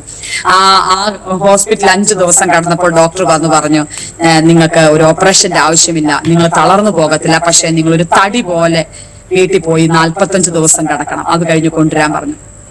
ഈ 45 ദിവസം ഒരു തടി പോലെ കിടക്കുന്ന ഒരു 70-75 കിലോ ഉള്ള ഒരു മനുഷ്യനെ ശുശ്രൂഷിക്കുന്ന സമയത്ത് ഈ പൊന്നിനെ കർത്താവ് തീയിലിട്ട് കീടമൊക്കെ മാറ്റിക്കൊണ്ടിരിക്കുകയായിരുന്നു. സ്തോത്രം. ഒത്തിരി കീടമുള്ള എന്നെ അറിയാവുന്നവർക്കൊക്കെ അറിയാം. ഒത്തിരി കീടമുള്ള, ഒത്തിരി ദുഷാട്ട്, ഒത്തിരി പന്ന സ്വഭാവമുള്ള ഒരു പൊന്നായിരുന്നു ഞാൻ. സ്തോത്രം. പൊന്ന് കറുത്തായിരിക്കുന്നില്ല, മണ്ണിനെടുക്കും, അതുപോലായിരുന്നു ഞാൻ. പക്ഷെ ഞാൻ എന്റെ ഹസ്ബൻഡിന്റെ രോഗക്കിടക്കയിൽ വെച്ച് ഞാൻ എന്നെ സമർപ്പിച്ചു. ഞാൻ സന്തോഷത്തോടെ ഇദ്ദേഹത്തെ ശുശ്രൂഷിച്ചു. ആ സമയത്ത് ഞാൻ എല്ലാവരോടും ഞാൻ പറയും, ഒരു സഭായോഗം ഞാൻ മുടക്കിയില്ല. വെള്ള ഒരു ഉടുപ്പിട്ടിട്ട് വെള്ള ചുരിദാറിട്ട് ഞാൻ ആ കട്ടിലിന്റെ അടുത്തിരുന്നിട്ട് ഞങ്ങൾ രണ്ടും കൂടെ സഭായോഗം നടത്തും. ദൈവം അവിടെ വെച്ച് എന്നെ ഒത്തിരി ശുശ്രൂഷകൾ പഠിപ്പിക്കാൻ തുടങ്ങി, പ്രസംഗിക്കാൻ പഠിപ്പിക്കാൻ തുടങ്ങി. എന്നെ മടക്കി വരുത്താൻ തുടങ്ങി. ഭൂതശാന്തിര ശുശ്രൂഷകളിലേക്ക് ദൈവം നടത്തും. ഒത്തിരി എനിക്കതൊക്കെ അനുഭവങ്ങളുണ്ട്, ഞാൻ ഒന്നും വിവരിക്കുന്നില്ല. ഒത്തിരി കാര്യങ്ങൾ എന്നെ ആ ഒരു കിടക്കയിൽ വെച്ച് കർത്താവ് പഠിപ്പിച്ചു, കർത്താവ് ശുശ്രൂഷിപ്പിച്ചു. അത് കഴിഞ്ഞ് 4 മാസം കഴിഞ്ഞാണ് ഞങ്ങൾ പുറത്തു വരുന്നത്. ആ തീച്ചൂളയിൽ ഞങ്ങൾ പുറത്തു വരും 4 മാസം കഴിഞ്ഞ. അപ്പൊ ഇതിനിടയ്ക്ക് വെച്ച് ഞങ്ങൾ വിചാരിച്ചു ഞങ്ങളുടെ ട്രാൻസ്ഫർ വാങ്ങി ആ സ്ഥലത്തുനിന്ന് വേറൊരു സ്ഥലത്ത് പോകാൻ വേണ്ടി ഞങ്ങൾ സെൻട്രൽ അറിയിച്ചു. സെന്റർ ഞങ്ങൾക്ക് വേറൊരു സ്ഥലം തന്നു. പക്ഷേ ആ ട്രാൻസ്ഫറിന്റെ ലാസ്റ്റ് ഡേറ്റ് ആകുന്നതിന് മുമ്പ് പരിശുദ്ധാത്മാവിനോട് പറഞ്ഞു, നിനക്ക് അവിടുന്ന് മാറ്റമില്ല, നിന്റെ ശുശ്രൂഷ അവിടെ തീർന്നില്ല, നീ ദേശത്തേക്ക് മടങ്ങി പോകണമെന്നോട് പറഞ്ഞു. അതെനിക്ക് ഭയങ്കര വിഷമമായി തോന്നി. ഞാൻ അന്ന് രാത്രി എനിക്ക് അറിയാവുന്ന എന്റെ കൂട്ടുകാരായ പ്രവാചകിമാരെയൊക്കെ വിളിച്ചു പറഞ്ഞു, ഒന്ന് പ്രാർത്ഥിച്ചിട്ട് വേഗം ഒരു ദൂത് പറ, ഇങ്ങനെ ഒരു ദൈവശബ്ദം ഞാൻ കേട്ടു. എനിക്കത് വിശ്വസിക്കാൻ പറ്റുന്നില്ല. കർത്താവ് ദാസിമാരോടൊക്കെ ഞാൻ അറിയാവുന്നവരോടൊക്കെ പറഞ്ഞു. അവരൊക്കെ പ്രാർത്ഥിച്ചിട്ട് പറഞ്ഞു, നിങ്ങൾ തിരിച്ചവിടെ പോവും, ആ സ്ഥലത്തേക്ക് മടങ്ങിപ്പോകും, നിങ്ങളുടെ ഒരു മിനിസ്ട്രി ഉണ്ട്. ഞാൻ പറയട്ടെ, 4 മാസം കഴിഞ്ഞ് ദൈവം ഞങ്ങളെ ആ ദേശത്ത് മടക്കി അയച്ചു. അവിടെ ചെന്നപ്പോൾ ഞങ്ങൾക്ക് ദൈവം തന്നത് അവിടെയുള്ള ഒരു 85 കുഞ്ഞുങ്ങൾ ആ ദേശത്തുണ്ടായിരുന്നു. ഞങ്ങൾക്ക് ആ കുഞ്ഞുങ്ങളെ ദൈവം കാണുന്നു. ഒരു VBS നടത്തി. ആ VBSിലൂടെ ആ കുഞ്ഞുങ്ങളെ ഞങ്ങൾക്ക് പരിചയപ്പെടാൻ ഇടയാക്കി തീർത്തു. ആ കുഞ്ഞുങ്ങളോട് ചേർന്ന് ജീവിപ്പാൻ ഇടയാക്കി തീർന്നു. അതൊരു വലിയ അനുഭവമായിരുന്നു ഞങ്ങളുടെ ജീവിതത്തിലെ. സ്തോത്രം. പല കുഞ്ഞുങ്ങൾക്കും അപ്പനില്ല, അമ്മയില്ല. സ്തോത്രം. ഒത്തിരി അനുഭവങ്ങളുള്ള കുഞ്ഞുങ്ങളായിരുന്നു. നീണ്ട 5 വർഷം ഞങ്ങൾക്ക് ആ ദേശത്ത് ആ കുഞ്ഞുങ്ങളുടെ ഇടയിൽ മിനിസ്റ്റർ ചെയ്യാൻ കർത്താവ് IPCയിലെ പാസ്റ്ററും ഭാര്യയായിരിക്കുമ്പോൾ തന്നെ ആ കുഞ്ഞുങ്ങളോട് ചേർന്ന് പ്രവർത്തിക്കാൻ ദൈവം ഭാഗ്യം തന്നു. അതിൽ പല കുഞ്ഞുങ്ങൾക്കും വിദ്യാഭ്യാസം കൊടുക്കാൻ ഭാഗ്യം തന്നു. അതിൽ പല കുഞ്ഞുങ്ങളും ഇന്ന് നല്ല രീതിയിൽ ആ കോളനിയില് സ്തോത്രം ഞങ്ങളുടെ കൂടെ വന്ന ഒരു കുഞ്ഞു പോലും, അതിനകത്ത് ഞാൻ കഴിഞ്ഞ ദിവസം ഒരു മോനെ കണ്ടുപിടിച്ച്, അവൻ മാത്രമേ ഉള്ളൂ ആ ഒരു ലെവലിൽ നിന്ന് മാറിപ്പോയി. ബാക്കി ഒരു കുഞ്ഞുങ്ങൾ പോലും മദ്യപിക്കുകയോ ഒന്നും ചെയ്യാതെ ദൈവവചനം വായിക്കുന്ന, പ്രാർത്ഥിക്കുന്ന, യേശുവിനെ വിളിക്കുന്ന, ആരാധിക്കുന്ന കുറച്ച് കുഞ്ഞുങ്ങളെ ദൈവം ഞങ്ങൾക്ക് ആ ദേശത്ത് തന്നു. സ്തോത്രം. അത്രയും പറഞ്ഞ് ഞാൻ ആ ഭാഗത്തും നിർത്തുകയാണ്. അവിടെ വെച്ച് ഞങ്ങൾക്കുണ്ടായ ഈ അറ്റാക്കില് ആ ദേശത്തെ അടക്കി വാഴുന്ന ഒരു പൈശാചിക മണ്ഡലം ഉണ്ടായിരുന്നു. ഒരിക്കൽ അവിടെ ഒരു ഭൂതാത്മാവ് ഇളകിയപ്പോൾ ആ ഭൂതം അങ്ങനെ ആ പേര് വിളിച്ചു പറഞ്ഞിട്ട് പറഞ്ഞു, ഇവിടുന്ന് നിന്റെ നടു ഓടിച്ച് നിന്നെ ഞാൻ ഓടിച്ച, നീ തിരിച്ചു വന്നു. അപ്പോഴാണ് ഞാൻ മനസ്സിലാക്കുന്നത്, ഓരോ ദേശത്ത് നമ്മളെ അയക്കുമ്പോഴുള്ള അന്ധകാര ശക്തികൾ എങ്ങനെയാണ് നമ്മളിലെ. പലപ്പോഴും ദൈവദാസന്മാർ അത് മനസ്സിലാക്കുന്നില്ല. എനിക്കത് മനസ്സിലായില്ല. പക്ഷെ ഇത് പറഞ്ഞപ്പോഴാണ് എനിക്കൊരു റെവലേഷൻ ഉണ്ടാകുന്നത്.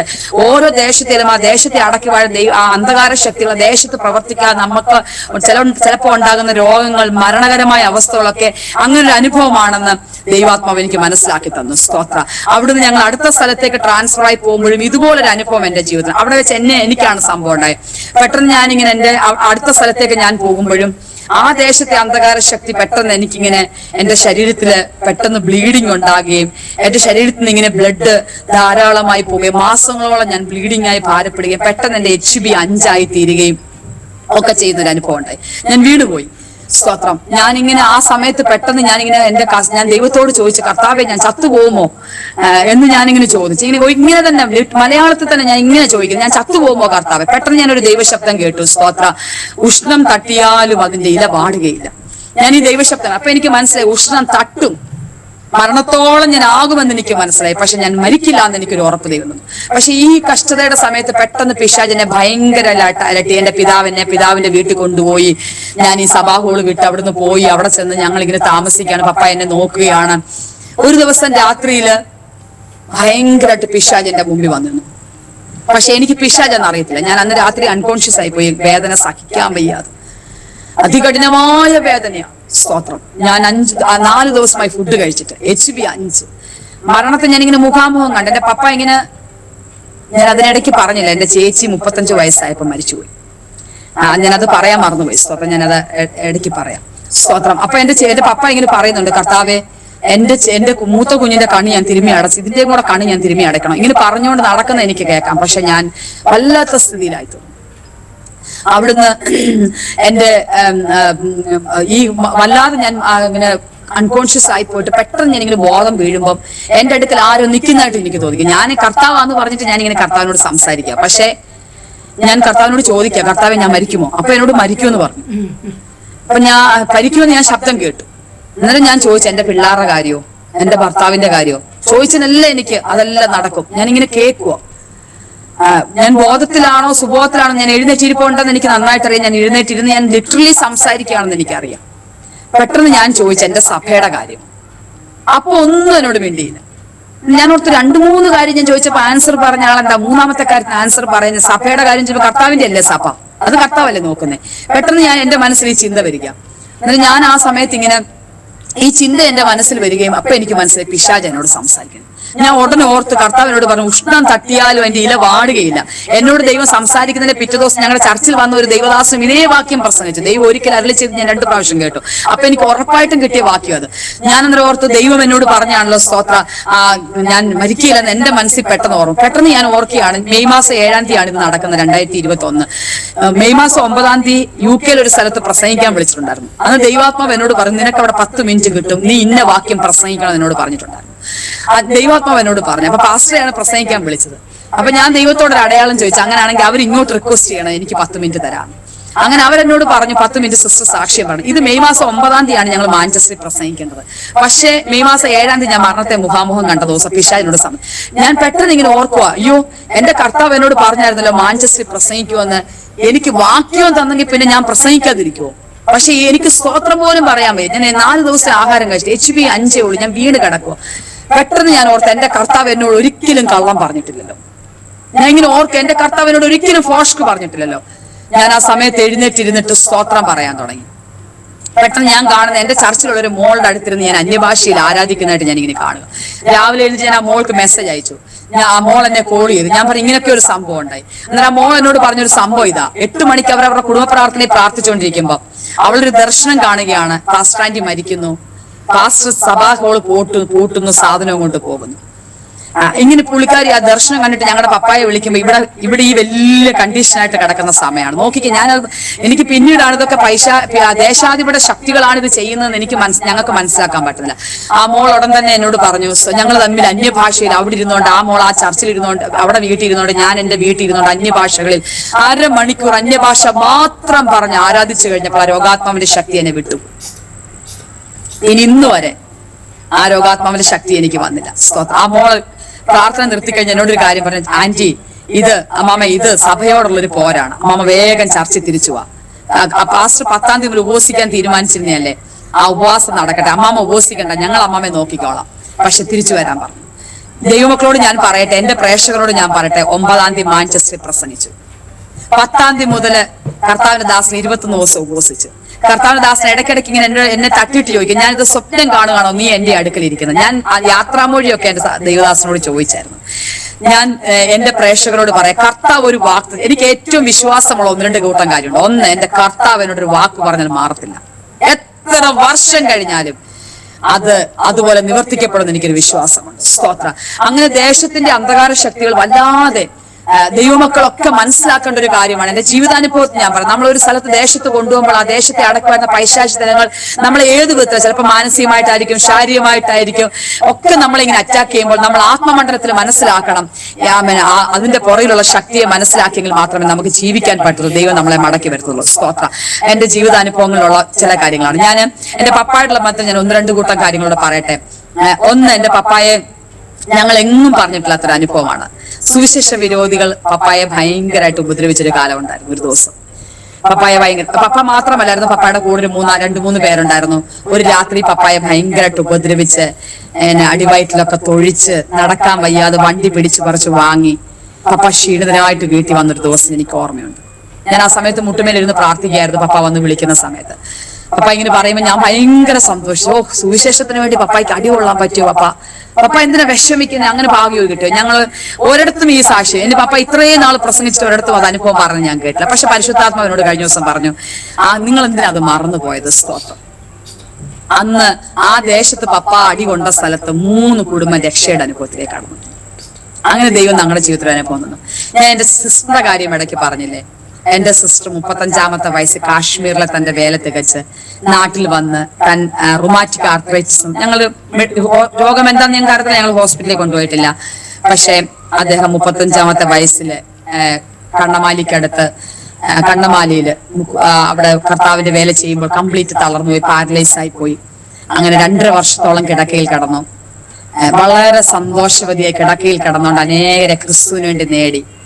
ഒരു കുഴമ്പ് പോലും തേക്കാതെ തന്റെ 35-ാമത്തെ വയസ്സിൽ വളരെ പ്രത്യാശയോടെ കർത്താവിന്റെ സന്നിധി ചേർക്കപ്പെട്ടു. സ്തോത്രം. എന്റെ ചേച്ചിക്ക് മക്കളില്ലായിരുന്നു. സ്തോത്രം. അങ്ങനെ എന്റെ ചേട്ടൻ 2ാമത് വിവാഹം കഴിച്ചു. അതിനകത്തും ഞാനൊരു സാക്ഷിയുണ്ട്, പിന്നീട് അത് പറയാം. സ്തോത്രം.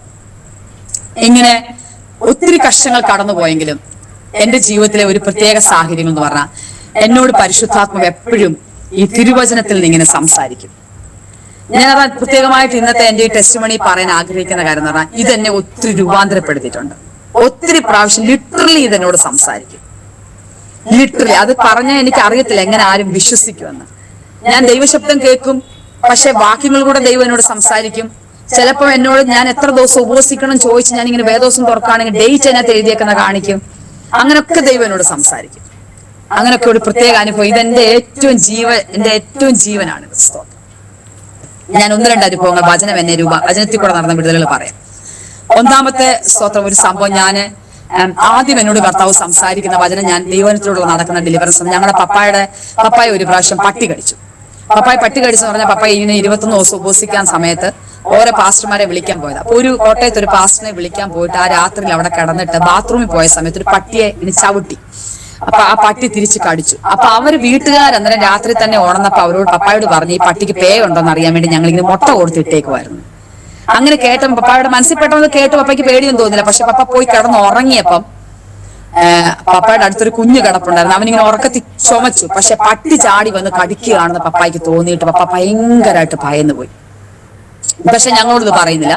തിരിച്ചു വരുന്ന വഴിക്ക് പപ്പ വാര്യാപുരത്ത് ഇറങ്ങി. വാര്യാപുരം യോനാച്ചന്റെ അവിടെ പ്രാർത്ഥന നടക്കുന്ന ദിവസം അവിടെ ഇറങ്ങി പപ്പായോട് ദൂത് പറഞ്ഞു, ഒരു പേപ്പട്ടിയെ ഓടിക്കുന്ന പോലെ നിന്നെ ഓടിക്കാൻ പിശാച് നോക്കുന്നു. ഈ ദൂതൂടെ കേട്ടപ്പോൾ പപ്പ ഉള്ളി ഭയന്നിട്ട് വീട്ടിൽ വന്ന് ഞങ്ങളോട് ഈ സംഭവം പറഞ്ഞു. പപ്പ പേപ്പട്ടിയുടെ വിഷം എടുക്കണല്ലോ. അന്ന് പുക്കിളിന് ചുറ്റും 12 കുത്തിവെപ്പ് എടുക്കുന്ന സമയം. പപ്പ ഈ കുത്തിവെപ്പൊക്കെ എടുത്തു. പക്ഷെ പപ്പായുടെ സ്ഥിതി അങ്ങ് മാറിപ്പോയി. പപ്പ മെന്റലി അങ്ങ് മാറിപ്പോയി. ഞങ്ങള് വീട്ടിലൊരു സംസാരിക്കാൻ പറ്റില്ല, ചിരിക്കാൻ പറ്റില്ല. ചിരിച്ച അവിടെ പപ്പായ്ക്ക് പട്ടി കുരയ്ക്കുന്നതായിട്ടാ തോന്നിക്കുന്നേ. അത് കഴിഞ്ഞിട്ട് ഞങ്ങളുടെ വീട്ടിലൊരു ചുള്ളി ഓടിക്കാൻ പറ്റത്തില്ല. പപ്പ അങ്ങ് ഭയങ്കര പ്രശ്നമായി വീട്ടില്. ഇനി ലാസ്റ്റ് ഇഞ്ചക്ഷൻ എടുക്കണം. ആ കോട്ടയത്തു നിന്ന് അവര് പട്ടിക്ക് എന്തെങ്കിലും പ്രശ്നം ഉണ്ടോ എന്നുള്ളത് പറയുന്നുമില്ല. പട്ടി ചത്തോന്ന് ഒന്നും അറിയുന്നുമില്ല. അന്നത്തെ കാലത്ത് ഫോണും ഒന്നും ഇല്ലാത്ത കാലമല്ലേ. പക്ഷെ ഈ സമയത്ത് ഇങ്ങനെ പപ്പ കൂടി കിടക്കുന്ന സമയത്ത് 13ാമത്തെ ഇഞ്ചക്ഷൻ എടുക്കേണ്ടതിന്റെ പുറകിലുള്ള ദിവസം ഞാനിങ്ങനെ എവിടെയോ കേട്ടിട്ടുണ്ട്, ഞാനിതാ രോഗശാന്തിയും ആരോഗ്യം വരുത്തി സൗഖ്യമാക്കുന്നേ. ആരോ പ്രാർത്ഥിക്കുന്ന കേട്ടുണ്ട്, എവിടാന്നൊന്നും എനിക്കറിയത്തില്ല, വേദോസ്തവമായിട്ട് അത്ര. പക്ഷെ ഞാൻ എന്റെ കർത്താവിനോട് പറഞ്ഞു, എന്റെ പപ്പായെ ദൈവം സൗഖ്യമാക്കും. നമ്മുടെ പപ്പ ആ രാത്രി ഞങ്ങൾക്ക് 2 പേർക്ക് ഉമ്മ തന്നു. ഞങ്ങളുടെ അമ്മ ഒരു വലിയ കഴിവുള്ളൊരു സ്ത്രീ ഒന്നുമില്ല, പാവ ഒരു സ്ത്രീ. അപ്പൊ ഈ 2 പെൺകുഞ്ഞുങ്ങളെ എന്തോ ചെയ്യും. പപ്പ ഞങ്ങൾ സഹിക്കാൻ വയ്യാത്ത ആദ്യം കയറിപ്പോയി. ഞങ്ങൾക്ക് ഉമ്മ തന്നു. പപ്പ മരിക്കുന്ന ഒരു സ്ഥിതിയിലെത്തിയായിരുന്നു. ഞാനും ചേച്ചിയും കൊണ്ട് പായെടുത്ത് പ്രാർത്ഥിക്കാൻ ഇരുന്നിട്ട് ഞാൻ ദൈവത്തോട് ചോദിച്ചു, കർത്താവേ, ബൈബിളിൽ ഇങ്ങനെ ഒരു വാക്യം ഉണ്ടോ? ആ അമ്മച്ചി എന്ന് പ്രാർത്ഥിക്കുന്ന കേട്ടായിരുന്നല്ലോ, അങ്ങനെ ഒരു വാക്യം ഉണ്ടെങ്കിൽ നീ എനിക്ക് കാണിച്ചു തരണം. ആ വാക്യം നീ എന്നെ കാണിച്ചു തരണം. എന്റെ പപ്പായെ നീ സൗഖ്യമാക്കുമെന്ന് ഞാൻ വിശ്വസിക്കുന്നു ദൈവസന്നിധി പ്രാർത്ഥിച്ചു. എന്നിട്ട് ഞാനിങ്ങനെ ബൈബിൾ ഇങ്ങനെ തുറക്കുക. ഞാനിങ്ങനെ ബൈബിൾ തുറന്നപ്പോ നേരെ യെരമ്യാവിന്റെ പുസ്തകം 33-ാം അധ്യായം തുറക്കുന്നേ. ഞാൻ ഇങ്ങനെ നോക്കിയപ്പം ഈ 6-ാം വാക്യത്തിൽ ആ വാക്യം എഴുതിയപ്പോ ഇതാ രോഗശാന്തിയും ആരോഗ്യം വരുത്തി എന്നെ സൗഖ്യമാക്കുന്ന യഹോവേ എന്നുള്ള ആ വാക്യം ഞാൻ വായിക്കുന്നു. സ്തോത്രം. ഞാന് വിശ്വസിച്ചു എന്റെ പപ്പായെ ദൈവം സൗഖ്യമാക്കുന്നു. അന്ന് രാത്രി ഞങ്ങൾ പ്രാർത്ഥിച്ച് എഴുന്നേറ്റ് കഴിഞ്ഞപ്പോ ഞങ്ങളുടെ പപ്പായെ കർത്താവ് സൗഖ്യമാക്കി. നോർമലായി പപ്പ. രാവിലെ കോട്ടയത്ത് നിന്ന് ഒരാൾ വന്ന് പറഞ്ഞു, പട്ടിക്ക് പേയില്ല, ഇഞ്ചക്ഷൻ എടുക്കണ്ട. സ്തോത്രം. ദൈവത്തിന് എത്ര ശക്തിയാവുള്ളേ അല്ലെ. സ്തോത്രം. അതുപോലെ തന്നെ വേറൊരു അനുഭവം ഞാൻ പറയാം. ഞാനിങ്ങനെ പരിശുദ്ധാത്മാവിഷയം പ്രാപിച്ച കാര്യമൊക്കെ നിങ്ങളോട് പറഞ്ഞല്ലോ. പരിശുദ്ധാവിഷയമൊക്കെ പറഞ്ഞ് എനിക്ക് ഭയങ്കര വ്യത്യാസം ഉണ്ടായി. ഞാൻ കർത്താവിന്റെ വേലയ്ക്ക് സമർപ്പിച്ചു. ഇതൊക്കെ നടക്കുന്നെങ്കിലും ഈ സ്റ്റൈലിനൊന്നും വലിയ മാറ്റം വന്നില്ല. ഫാഷനൊന്നും അത്യാവശ്യം ഫാഷനിലൊക്കെ ഉണ്ട്, നല്ല ഹെയർ ഒക്കെ ഉണ്ട്. അപ്പൊ ഇങ്ങനെ എന്താ പറയണ്ടേ, മാച്ചിങ് ഉള്ള സ്ലൈഡ് കുത്തും, ഹെയർ ഒക്കെ ഇങ്ങനെ വലിയായിട്ട് കെട്ടി പഫ് പോലൊക്കെ വെക്കും, അങ്ങനെയൊക്കെ ഒരു സംഭവം. അപ്പൊ ഞാനിങ്ങനെ കണ്ണാടിയുടെ മുമ്പിൽ ചെന്നിട്ട് ഒരു ദിവസം പറയാം. അപ്പൊ ഞാൻ ഈ പരിശുദ്ധാത്മാവിച്ച പ്രാവശ്യം പ്രാവശ്യം ഒത്തിരി മാറ്റം, എനിക്ക് ഭയങ്കര മാറ്റം. പക്ഷെ ഞാൻ കണ്ണാടിയുടെ മുമ്പിൽ പോയി പറഞ്ഞു, കർത്താവേ, ഈ ഹെയർ സ്റ്റൈൽ മാറ്റാൻ മാത്രം പറയാം. കാരണം എന്നെ കാണാൻ കൊള്ളത്തില്ല, ഞാൻ കറുത്തതാ. അതുകൊണ്ട് എനിക്കിങ്ങനെ ഇതൊക്കെ ഇങ്ങനെ ഞാനിങ്ങനെ അഡ്ജസ്റ്റ് വെച്ചിരിക്കുന്ന ഇച്ചിരിയൊക്കെ എങ്കിലും മനുഷ്യന്റെ മുമ്പിൽ ഞാൻ നടക്കുന്നതെന്ന്. അപ്പൊ ഞാൻ കർത്താവിന് മുമ്പിൽ കണ്ണാടി പോയി നിന്ന് പറയാം. അന്നൊരു പ്രാർത്ഥനയ്ക്ക് പോകാൻ ഞാൻ ഒരുങ്ങുക. ഈ കണ്ണാടി നോക്കി ഞാനിങ്ങനെ പറഞ്ഞുകൊണ്ടിരുന്നപ്പം പെട്ടെന്നൊരു ദൈവശബ്ദം ഞാൻ കേൾക്കുക. റോമാലേഖനം 8-ാം അധ്യായം 8-ാം വാക്യത്തില്, ജഡത്തെ പ്രസാദിപ്പിക്കുന്നവർക്ക് ദൈവത്തെ പ്രസാദിപ്പിക്കാൻ കഴിയത്തില്ല. ഞാനൊരു ദൈവശബ്ദം കേൾക്കുക. സത്യത്തിൽ ചീപ്പ് കയ്യിൽ നിന്ന് പോയെന്ന് എനിക്ക് തോന്നി. സ്തോത്രം. എന്നിട്ട് ഞങ്ങൾ അന്ന് പ്രാർത്ഥിക്കാൻ ആ പ്രാർത്ഥനയ്ക്ക് പോയപ്പോ ഞങ്ങൾ സഹോദരിമാർ ചേർന്ന് പ്രാർത്ഥന, ഒരു കൊച്ചു പ്രാർത്ഥനയാ, കുറെ അമ്മച്ചിമാരൊക്കെ ഉണ്ട്. ഞാൻ പ്രാർത്ഥിക്കാൻ ചെന്നിരുന്നപ്പോ എന്റെ അടുത്തിരുന്ന അമ്മച്ചി എന്റെ പ്രാർത്ഥനയുടെ ഇടയ്ക്ക് എന്റെ കാലിലോട്ട് കൈ വെച്ചിട്ട് പറഞ്ഞു, ജഡത്തെ പ്രസാദിപ്പിക്കുന്നവർക്ക് ദൈവത്തെ പ്രസാദിപ്പിക്കാൻ കഴിയത്തില്ല. ഒറ്റ ദൂത്. സ്തോത്രം. അന്ന് എന്റെ ഹെയർ സ്റ്റൈലും എന്റെ ഫാഷനും ഒക്കെ മാറി. ഒരു സാധാരണ എന്നോട് എന്തെങ്കിലും ചോദിക്കുക, എന്തിനാ ഇങ്ങനെ വൃത്തികേടായിട്ടൊക്കെ ജീവിക്കുക? എനിക്ക് ആഗ്രഹമുണ്ട് നല്ലതായിട്ട് ജീവിക്കാം, പക്ഷെ ആ വാക്യത്തിന് മുമ്പ് ഇങ്ങനെ സമർപ്പിച്ചു പോയത് കൊണ്ട് അതിനപ്പുറത്ത് ജീവിക്കാൻ പറ്റത്തില്ല. സ്തോത്രം. ഞാൻ അതിനെ ഓർത്ത് സ്തോത്രം ചെയ്യണം. വേറെ ഒന്ന് രണ്ട് അനുഭവം കൂടെ ഞാൻ പറയാം. ഞാൻ പറഞ്ഞല്ലോ, എന്റെ ചേച്ചി മരിച്ചുപോയി. അത് കഴിഞ്ഞ് എന്റെ ചേട്ടൻ രണ്ടാമത് വിവാഹം കഴിക്കാണ് 6 മാസത്തിനകം. അപ്പം സത്യത്തിൽ എന്റെ ചേച്ചി മരിച്ചുപോയ ആ ഒരു ഗ്യാപ്പ് ഒരിക്കലും ഫില്ല് ചെയ്യാൻ പറ്റുന്ന ഒരു ഗ്യാപ്പല്ല മനുഷ്യമായി. എന്റെ ചേച്ചി മരിക്കുമെന്ന് ഞാൻ ചിന്തിച്ചാൽ ഞാൻ ഉറക്കെ അങ്ങ് കരയുമായിരുന്നു. മരിക്കുമെന്ന് എന്നോട് പലരും പറഞ്ഞിട്ടുണ്ട്, എന്തിനാ അവളിങ്ങനെ കഷ്ടപ്പെടുന്നത്, നിങ്ങൾ ഏൽപ്പിച്ചു കൊടുത്ത പ്രാർത്ഥന. എനിക്കത് പറ്റത്തില്ല, കാരണം അത്രയ്ക്ക് സ്നേഹമായിരുന്നു എന്റെ ചേച്ചിയോട്. അപ്പൊ എന്റെ ഏട്ടൻ 6 മാസം കഴിഞ്ഞിട്ട് ഇങ്ങനെ കല്യാണത്തിനെല്ലാം എന്റെ പപ്പ തന്നെയാണ് എന്റെ ഇപ്പോഴത്തെ ചേച്ചിയെ പോയി കണ്ടത്, കല്യാണം ആലോചിച്ച കാര്യങ്ങളൊക്കെ ചെയ്ത പപ്പായ. അപ്പം അത് കഴിഞ്ഞിട്ട് കല്യാണം കഴിഞ്ഞ് വരുന്ന സമയത്ത്, ആ കല്യാണം കഴിഞ്ഞ് വന്ന സമയത്ത് എന്റെ ചേട്ടൻ ഇങ്ങനെ വീട്ടിൽ വന്ന് കല്യാണം കഴിഞ്ഞ് വൈകിട്ട് വന്നപ്പം, ഞങ്ങൾ ഗുജറാത്തിലാണ്, ഇങ്ങനെ ലാൻഡ് ഫോൺ ഉള്ള സമയം ലാൻഡ് ഫോണിൽ വിളിച്ച് എന്നോട് സന്തോഷം പറയാൻ, കല്യാണം കഴിഞ്ഞ് വന്ന സന്തോഷം പറയാൻ. അപ്പൊ ഞാൻ ചേട്ടനോട് സംസാരിച്ചപ്പോൾ എന്നോട് പറഞ്ഞു ചേച്ചിയുടെ കൊടുക്കാമെന്ന് പറഞ്ഞു. അപ്പൊ ഞാൻ ഒറ്റ സെക്കൻഡോട് മനസ്സിൽ വിചാരിച്ചു, എനിക്കൊരു ചേച്ചി ഉണ്ടായിരുന്നു, മരിച്ചുപോയി. ഇനി ഞാൻ ആരും ചേച്ചിന്ന് വിളിക്കാൻ തീരുമാനിച്ചിട്ടില്ല, ഞാൻ വിളിക്കത്തുമില്ല. ഞാൻ ഓക്കെ, നമുക്കറിയാം നോർമൽ റിലേഷൻ, ഏട്ടനെ എനിക്ക് കളയാൻ പറ്റില്ല, നോർമൽ റിലേഷൻഷിപ്പ് ഉണ്ടായിരിക്കുമല്ലോ, അത് സ്വാഭാവികം. അങ്ങനെ ഞാൻ മനസ്സിൽ വിചാരിച്ചു. ഞാൻ ഈ ചേച്ചിയുടെ കൈ കൊടുത്ത് ചേച്ചിയോട് സംസാരിച്ചു, അങ്ങനെ ഒരു ഉഴപ്പി സംസാരിച്ചു. എന്നിട്ട് ഞാൻ ഫോൺ വെച്ചു. ഞാനിങ്ങനെ ഇതിനങ്ങനെ താത്തങ്ങോട്ട് വെക്കുമ്പോ പെട്ടെന്നൊരു ശബ്ദം ഞാൻ കേട്ടു, നിന്നെ പോലെ തന്നെ നിന്റെ കൂട്ടുകാരനെ സ്നേഹിക്കാന്നുള്ളതിന്റെ അർത്ഥം എന്താണ്? സ്തോത്രം. നിന്നെ പോലെ തന്നെ നിന്റെ കൂട്ടുകാരനെ സ്നേഹിക്കാന്നുള്ള അർത്ഥം എന്താണ്? ഞാൻ ദൈവമക്കളോട് പറയട്ടെ, ഉരുകിപ്പോയി ആ ചിന്ത. സ്തോത്രം. ആ ചേച്ചിയെ ഇന്ന് എന്റെ സ്വന്തം ചേച്ചിയായിട്ടും ആ മക്കളെ ഇന്ന് എന്റെ സ്വന്തം ചേച്ചിയുടെ മക്കളായിട്ട് സ്നേഹിക്കാൻ 18 വർഷം കഴിഞ്ഞ എന്റെ ചേച്ചിയുടെ രണ്ടാമത്തെ ചേച്ചി, ആമേൻ സ്തോത്രം, വിവാഹം കഴിഞ്ഞു വന്നിട്ട് ഹൃദയത്തിനകത്ത് സ്വന്തം ചേച്ചിയെ പോലെ ഒരു പടിയൂടെ സ്നേഹം കൂടിയോന്ന് എനിക്കറിയത്തില്ല. ഇതൊന്നും ഞങ്ങൾ പബ്ലിക്കലി പറയാത്ത കാര്യങ്ങളാണ് കേട്ടോ. പക്ഷെ ഇന്ന് ജോയിസ് ടിവിയിലൂടെ ഞാനതൊക്കെ പറയാം. എന്തിനാന്ന് ചോദിച്ചാൽ, ദൈവത്തിന്റെ വചനത്തിന് മാത്രമേ നമ്മൾ രൂപാന്തരപ്പെടുന്നു. ആ സമയത്ത് ആ ദൈവവചനം എന്നോട് സംസാരിച്ചില്ലായിരുന്നു, ഒരിക്കലും എനിക്ക് എന്റെ ചേച്ചി അങ്ങനെ സ്നേഹിക്കാൻ പറ്റത്തില്ല. സ്തോത്രം. എന്റെ ഇപ്പോഴത്തെ ചേച്ചിയെ കണ്ട എന്നെ പോലെ ഇരിക്കും. എന്റെ മറ്റേ ചേച്ചി ഭയങ്കര സുന്ദരിയായിരുന്നു. സ്തോത്രം. പക്ഷെ എന്റെ ഇപ്പോഴത്തെ ചേച്ചി ഞാൻ ഒരമ്മ പെറ്റ മക്കളെ പോലെ, ഒരേ അച്ചിൽ വാർത്ത അവരെ പോലെ ഞങ്ങൾ ഇരിക്കും. ആ ചേച്ചിയുടെ അനിയത്തി ഞങ്ങളെ ഇങ്ങനെ പറഞ്ഞിട്ടുണ്ട്, ഇതൊക്കെ അവർ കേൾക്കുമല്ലോ, എന്നോട് പറഞ്ഞിട്ടുണ്ട്, ഒരുപോലൊക്കെ ഇരിക്കുകയെന്ന് ആൾക്കാർ പറഞ്ഞു കേട്ടിട്ടുണ്ട്, പക്ഷെ ഇതുപോലെ ഒരുപോലെ ഇരിക്കുകയാണ് ഞങ്ങൾ ചിന്തിച്ചിരുന്നില്ല. സ്തോത്രം. അങ്ങനെ ദൈവം തന്ന ആ സ്നേഹത്തിനായും ആ ഒരു രൂപാന്തരത്തിനായി ഞാൻ ദൈവത്തിന് നന്ദി പറഞ്ഞു. ഞാൻ ദൈവവചനം എനിക്ക് ചെയ്ത ഒരു അടയാളം കൂടെ ഞാൻ പറഞ്ഞിട്ട് വേഗം കൺക്ലൂഡ് ചെയ്യാൻ ആഗ്രഹിക്കുകയാണ്. സ്തോത്രം. ഞങ്ങള് കഴിഞ്ഞ പ്രാവശ്യം ശുശ്രൂഷിച്ചിരുന്ന സ്ഥലത്ത് അവിടെ വന്നപ്പോ അവിടെ വെള്ളമില്ല. കൊറോണയുടെ സമയമാണ്. ഞാൻ എന്തിനാ ഈ അനുഭവങ്ങൾ പറഞ്ഞു? എനിക്കറിയാം ദൈവത്തിന്റെ ശക്തി ചിലരോട് പറയാൻ പരിശുദ്ധാത്മാവിനോട് പറഞ്ഞുകൊണ്ട് മാത്രമാണ് ഞാനത് പറയുന്നത്. അവിടെ വെള്ളമില്ല. അന്നേരം ഞാനിങ്ങനെ ഞങ്ങളെ അങ്ങോട്ട് ട്രാൻസ്ഫർ ആയിട്ട് ഈ കൊറോണയുടെ സമയത്ത് അവിടെ കൊണ്ടുവന്ന് ആക്കി സാധനമൊക്കെ ആയിട്ട് അവിടെ ചെന്ന് നോക്കി. ആ ചർച്ചിലെ അച്ചായൻ പറഞ്ഞു, ഇവിടെ വെള്ളമില്ല, 1/4 ടാങ്ക് വെള്ളം അടിച്ചിട്ടിട്ടുണ്ട്, നിങ്ങൾക്ക് കുടിക്കാനുള്ള വെള്ളമുണ്ട്, കുളിക്കാനും നനയ്ക്കാനും ഒക്കെ നിങ്ങൾ വേറൊരു വീട്ടിൽ പോകാൻ ഞങ്ങളോട് വീട് പറഞ്ഞിട്ട്. എന്നിട്ട് ഞങ്ങളിങ്ങനെ, ഞാൻ ഓർത്ത് ദൈവമേ, ആദ്യമായിട്ടൊരു സ്ഥലത്ത് നിന്ന് കൊറോണയും പിടിച്ചിട്ട് വേറൊരു വീട്ടിൽ തുണി നനയ്ക്കാനും കുളിക്കാനും പോണോ? ഈ ആശ്രയം എങ്ങും പോകരുന്നു പറഞ്ഞു, ഇവിടെ താമസിച്ചോണെന്നും പറഞ്ഞിട്ടുണ്ട്, വീട്ടിൽ ഇഷ്ടം പോലെ വെള്ളമുണ്ട്. അപ്പൊ ഞാനിങ്ങനെ ഭയങ്കരമായിട്ട് വിഷമിച്ചു. പക്ഷെ അന്നത്തെ ദിവസം അങ്ങനെ പോയി. രണ്ടാമത്തെ ദിവസം ഞങ്ങളിങ്ങനെ വിസിറ്റിങ്ങിനൊക്കെ പോയിട്ട് വന്ന് ഇതുപോലെ 1/4 ടാങ്ക് വെള്ളം, ആ ചായൻ തന്നെ രാവിലെ വന്ന് വെള്ളം മോട്ടർ ഓൺ ചെയ്ത് 1/4 ടാങ്ക് വെള്ളം കിട്ടി. ആ 1/4 ടാങ്ക് വെള്ളം കൂടെ ഞങ്ങൾ അത്യാവശ്യം ആഹാരമൊക്കെ വെച്ച് അവിടെ താമസിക്കാം. ഞങ്ങളിങ്ങനെ വിസിറ്റിങ്ങിന് ജസ്റ്റ് ഞങ്ങളുടെ വിശ്വാസമുള്ള വീടുകളെല്ലാം ഞങ്ങളെ ഒന്ന് കറക്കി അടിച്ച് തിരിച്ചു കൊണ്ടുവന്നു. ഞാൻ ഈ കിണറിന്റെ മുമ്പിൽ വന്നു. ഞാൻ ഈ കിണറിന്റെ അടുത്ത് വന്നപ്പോ പെട്ടെന്ന് ഞാൻ ഈ കിണറിനെ നോക്കുമ്പോ പെട്ടെന്ന് ദൈവാത്മാവിനോട് പറഞ്ഞു, ഞാൻ എന്റെ മനസ്സിൽ ഓർക്കുവാണേ, കിണറെ പൊങ്ങി വന്നൊരു വാക്യമുണ്ടല്ലോ, വേദോസിൽ എവിടെ ഒന്നും എനിക്കറിയത്തില്ല. സ്തോത്രം. ഞാൻ പ്രേക്ഷകർക്ക് വേണ്ടി അത് വേണമെങ്കിൽ പറയാം, ഞാൻ ഇവിടെ പോയിന്റ് ചെയ്ത് വെച്ചിട്ടുണ്ടെന്ന് എനിക്ക് തോന്നുന്നു. സ്തോത്രം. അവിടെ സംഖ്യാപുസ്തകം 21-ാം അധ്യായം 17-ാം വാക്യം, സംഖ്യാപുസ്തകം 21-ാം അധ്യായം 17-ാം വാക്യം, കിണറെ പൊങ്ങി വാ. ഞാൻ ആ കിണറിന്റെ മേളിലോട്ട് കൈ വെച്ചിട്ട് ഞാൻ പറഞ്ഞു, കിണറെ പൊങ്ങി വാന്ന് തിരുവചനത്തിലൊരു വാക്യമുണ്ടെങ്കിൽ എനിക്കൊരു വീട്ടിലും തുണി നനയ്ക്കാനും വെള്ളം കോരാനും പോകാൻ പറ്റത്തില്ല, ഞാൻ പോകത്തുമില്ല, എനിക്ക് ആവശ്യമുള്ള വെള്ളം തരണം. പെട്ടെന്ന് പരിശുദ്ധാത്മാവിനോട് നിനക്ക് എത്രയും വെള്ളം വേണം? ഞാൻ പറഞ്ഞു, എനിക്ക് 1 ടാങ്ക് വെള്ളം ഒരു ദിവസം തന്നാൽ മതി, 1 ടാങ്ക് വെള്ളം എനിക്കൊരു ദിവസം വേണം. മഴയില്ല, മഴ പെയ്തിട്ടില്ല, ഒന്നുമില്ല. ഞാൻ ഇത് പറഞ്ഞിട്ട് ഞാൻ കയറിപ്പോയി, ഞാൻ ഇത് മനസ്സില്ല. പിറ്റേ ദിവസം രാവിലെ ഈ അച്ചായം എന്ന് തന്നെയാണ് മോട്ടർ ഓൺ ചെയ്യുന്നത്. മോട്ടർ ഓൺ ചെയ്തപ്പം ആ ടാങ്ക് ഓവർഫ്ലേ ആയിട്ട് വെള്ളം താഴെ വീണു. സ്തോത്രം. അവിടെ നിന്നുകൊണ്ട് അച്ചായൻ അന്ന് ഒരു മനുഷ്യനോട് വിളിച്ചു പറയുന്നത് ഞാൻ കേട്ടു, ഒരാളിനോട് ഈ കിണർ കുഴിക്കണമെന്ന് പറഞ്ഞായിരുന്നു, കുറച്ച് ഡീപ്പാക്കണം. ആ മനുഷ്യനോട് പറഞ്ഞു വേണ്ട, വെള്ളം ഉണ്ടെന്ന് പറഞ്ഞു. സ്തോത്രം. ഇതുവരെ ആ കിണർ പിന്നെ കുഴിക്കേണ്ടിയും വന്നിട്ടില്ല, ആ കിണർ പറ്റിയിട്ടുമില്ല. സ്തോത്രം. എത്ര ശക്തിയാണ് ഈ തിരുവചനത്തിലുള്ളത് അല്ലെ? സ്തോത്രം. എന്നെ ഭയങ്കരമായിട്ട് എന്റെ ക്രിസ്ത്യ ജീവിതത്തിൽ എന്നെ ഏറ്റവും സന്തോഷിപ്പിക്കുകയും നടത്തുകയും ചെയ്യുന്നതാണ് ഈ തിരുവചനം. സ്തോത്രം. ഞാൻ അതിനിടയ്ക്ക് പറഞ്ഞത് എന്റെ മൂന്നാമത്തെ കുഞ്ഞിനെ കുറിച്ചൊരു സ്റ്റോറി ഉണ്ടെന്ന്. സ്തോത്രം. ദൈവം ഞാൻ പ്രസവിച്ച് എനിക്ക് 2 മക്കളാണുള്ളത്. സ്തോത്രം. ഞങ്ങൾ നാട്ടിൽ വന്നു കഴിഞ്ഞിട്ട് ഞാൻ പറഞ്ഞല്ലോ, എന്റെ ഹസ്ബൻഡ് ഇങ്ങനെ വീണ് കിടക്കുന്ന സമയത്ത് ഞങ്ങളുടെ മാവി അപ്പച്ചന്റെ പെങ്ങള് ഒരാൾക്ക് ഹാർട്ടിന് ഭയങ്കര പ്രോബ്ലം ഉള്ള ഒരു ആന്റി ഉണ്ടായിരുന്നു. പുള്ളിക്കാരി ഹോസ്പിറ്റലിൽ തിരുവനന്തപുരം മെഡിക്കൽ കോളേജിൽ പുള്ളിക്കാരിയെ തള്ളി വീട്ടിൽ കൊണ്ടുവന്നു.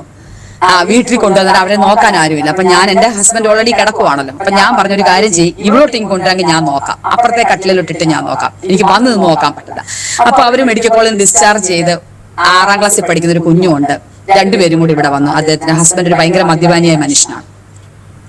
ഈ വീട്ടിൽ വന്ന് അവരിവിടെ താമസിക്കുകയാണ്. ഞാൻ ഈ അമ്മയും മോളെ നോക്കിക്കൊണ്ടിരിക്കുകയാണ്, ശുശ്രൂഷിച്ചുകൊണ്ടിരിക്കുകയാണ്. അപ്പൊ ഈ അമ്മ ഇടയ്ക്ക് പാസ്റ്ററോട് പറഞ്ഞു, ഞാൻ മരിച്ചുപോയ എന്റെ കുഞ്ഞിനെ നോക്കിക്കോണം. അപ്പൊ ഞങ്ങൾ നോക്കാമെന്നൊക്കെ പറഞ്ഞു. ഇപ്പൊ ഒരു കൊച്ചിനെ നോക്കുന്ന കാര്യമൊന്നും വലിയ ബുദ്ധിമുട്ടൊന്നും ആയിട്ട് ഞങ്ങൾ അങ്ങനൊന്നും തോന്നിയില്ല, വേറൊന്നും തോന്നിയില്ല. എന്തോ കൊടുക്കണം, ചോറും കറിയൊക്കെ കൊടുത്താൽ പോരെ, അതിപ്പോ ഒരു വലിയ വിഷമമായിട്ടൊന്നും എനിക്ക് തോന്നിയില്ല. ഞങ്ങളൊന്നും ചിന്തിച്ചില്ല. പക്ഷെ ഈ മമ്മി മരിച്ചുപോയി, അവളുടെ മമ്മി മരിച്ചുപോയി. ഈ കുഞ്ഞ് ഞങ്ങളുടെ കൂടെ ഉണ്ട്. അപ്പൊ ഇവള് ഒരു സൺഡേയില്, ഇവര് മർത്തോമക്കാരാണ്. സൺഡേയില് ഞങ്ങൾ ഇങ്ങനെ സഭായോഗത്തിന് കൊണ്ടുപോയി അവളെ. അപ്പോഴും പാസ്റ്റർ കിടക്കുവാണ്. ഞാൻ പാസ്റ്റർ എഴുന്നേറ്റ് ട്രാവൽ ചെയ്യാൻ തുടങ്ങിയില്ല. ഞാനിങ്ങനെ സഭായോഗത്തിന് പോയപ്പോ ഈ മോളോട് ചോദിച്ചു, ഞാൻ പറഞ്ഞു ഞങ്ങളുടെയൊക്കെ സഭയിൽ ഇങ്ങനെ സാക്ഷ്യം പറയും മോനെ, വാക്യം പറയും. അപ്പൊ മോളൊരു വാക്യം പറയണേ എന്ന് ഞാൻ പറഞ്ഞു.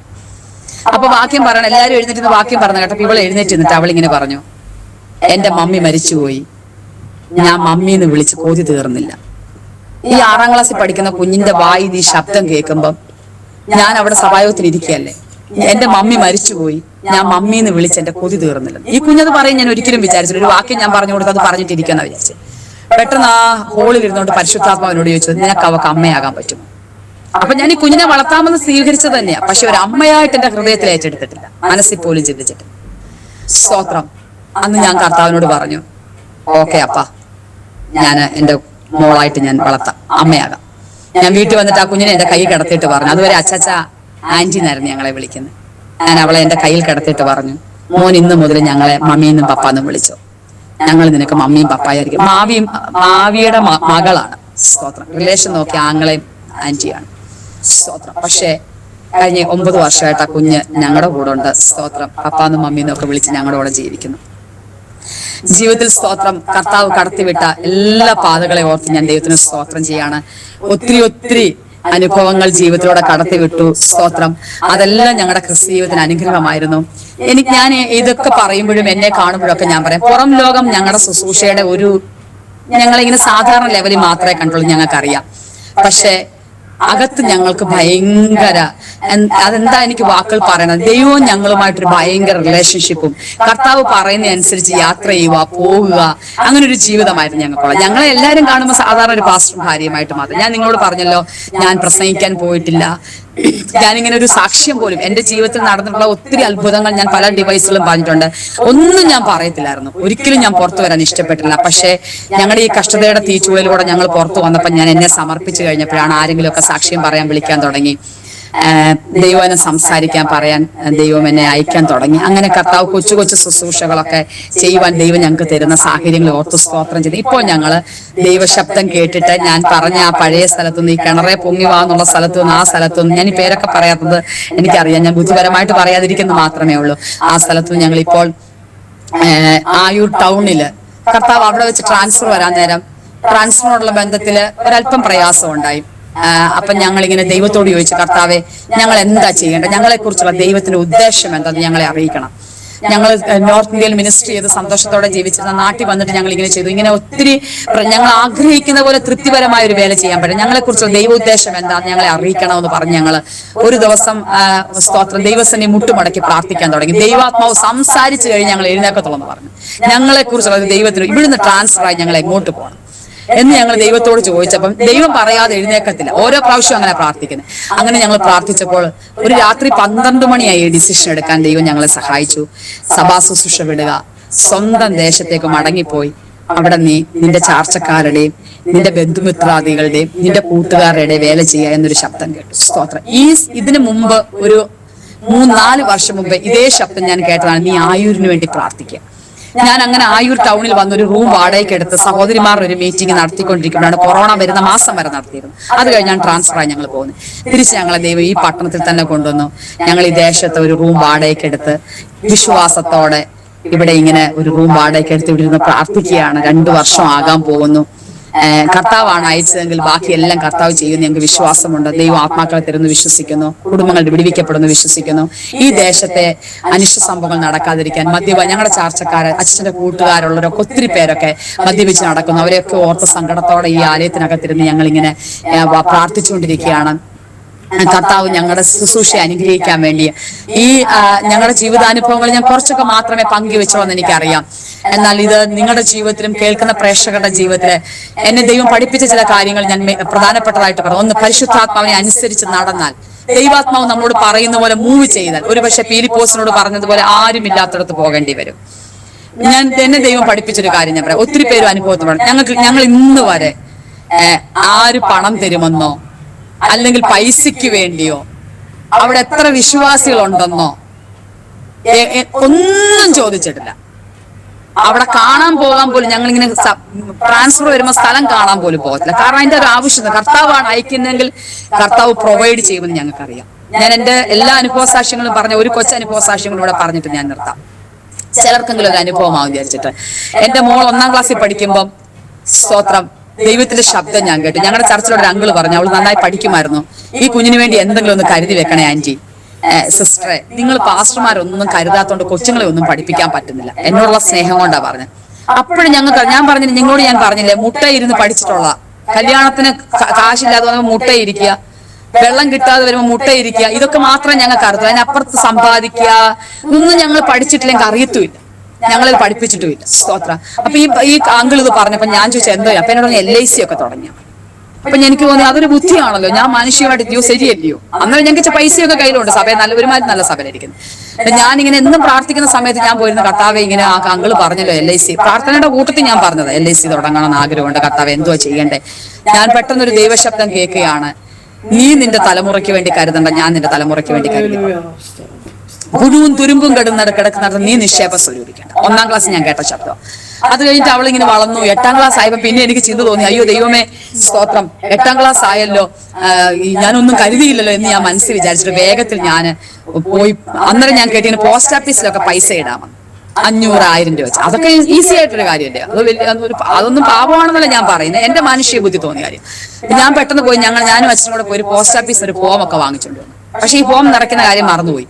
1 മാസം കഴിയുമ്പോൾ ഓർത്ത, ഈ ഒരു ഫോം വാങ്ങിച്ചിട്ട് വേണ്ടി നിറച്ചില്ലല്ലോ, പൈസ അടച്ചില്ലല്ലോ. ആ ഫോം പോയി എടുത്തോണ്ട് വന്നപ്പോ പരിശുദ്ധാത്മാവ് എന്നോട് പറഞ്ഞു, നിന്റെ തലമുറയ്ക്ക് നീ കരുതണ്ട, ഞാൻ കരുതിക്കോ. സ്തോത്രം. എന്റെ കുഞ്ഞ് +2 പാസ്സായി കഴിഞ്ഞപ്പം അവൾ പഠിക്കണമെന്ന് ആഗ്രഹിച്ച കോഴ്സ് പറഞ്ഞു, വെളിയിൽ പോയി പഠിക്കണമെന്ന് പറഞ്ഞു. കേരളത്തിൽ ഞാൻ പഠിക്കത്തില്ല മമ്മി എന്ന് പറഞ്ഞു. ഞങ്ങൾ അങ്ങനെ അവൾക്ക് ഇംഗ്ലീഷ് ലിറ്ററേച്ചർ എടുത്ത് പഠിക്കണമെന്ന് ആഗ്രഹിച്ചു. ഞങ്ങൾ ആ കാര്യങ്ങളൊക്കെ ഇങ്ങനെ പ്രാർത്ഥിച്ചുകൊണ്ടിരുന്നപ്പോ 2 പേര്, സ്തോത്രം, ഞങ്ങൾ ഇരുന്ന സഭയിലുള്ള 2 അങ്കിളുമാര്, ആ 3 വർഷം എന്റെ കുഞ്ഞ് പഠിക്കുന്ന മുഴുവൻ പൈസ ഞങ്ങളൊന്നും അവൾക്ക് കൊടുത്തു, ഒരു വണ്ടിക്കൂലി പോലും ഞങ്ങൾ കൊടുത്തിട്ട്.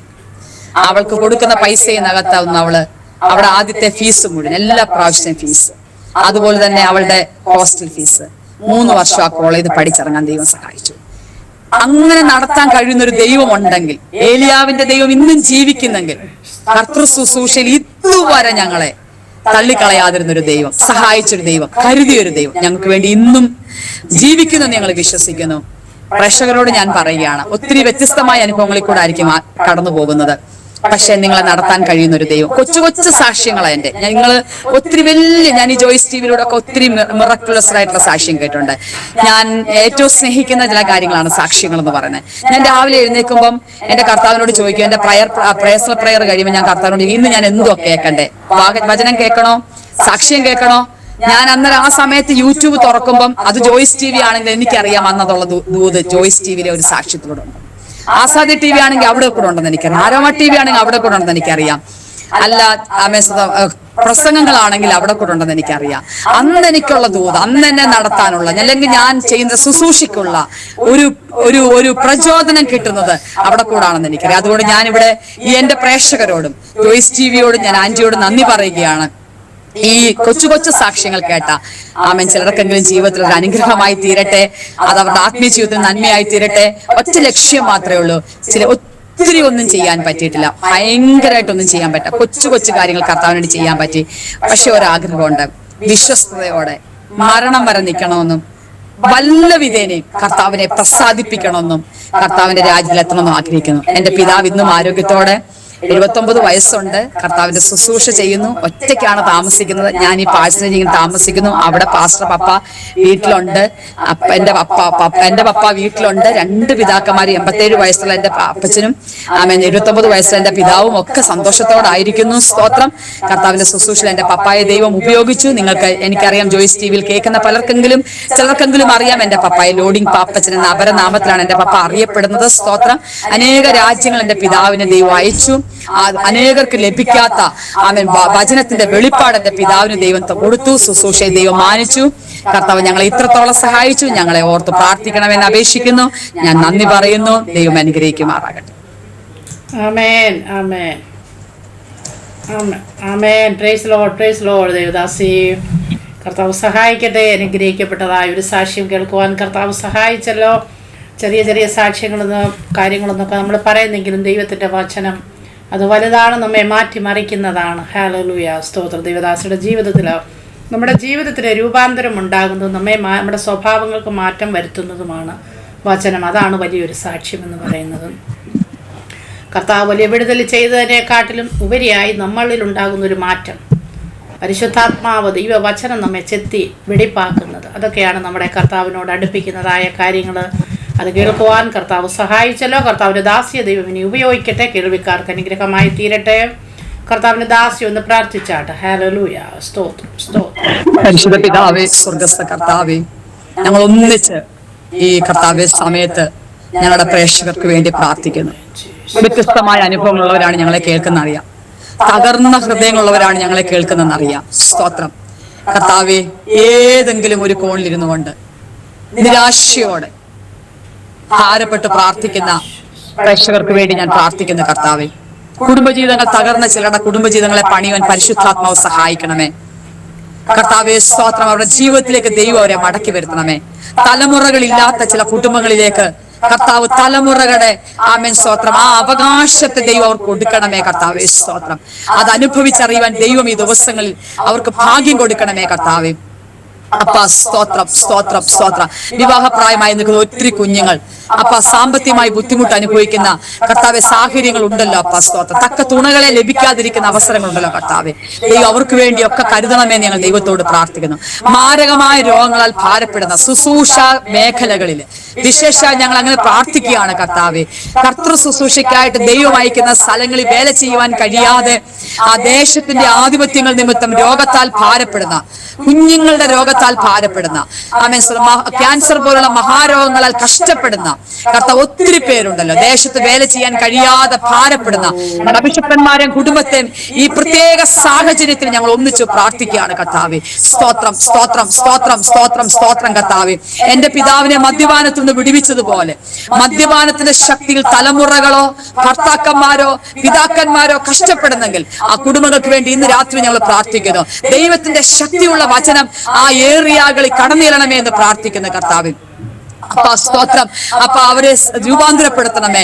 പ്രത്യേകിച്ച് ഈ സാഹചര്യങ്ങളിൽ കർത്താവ്, ഈ കാലഘട്ടത്തിൽ മദ്യത്തിന്റെ ലഹരി പദാർത്ഥങ്ങളുടെ ഉപയോഗം വളരെ ശക്തമായിരിക്കുന്നു.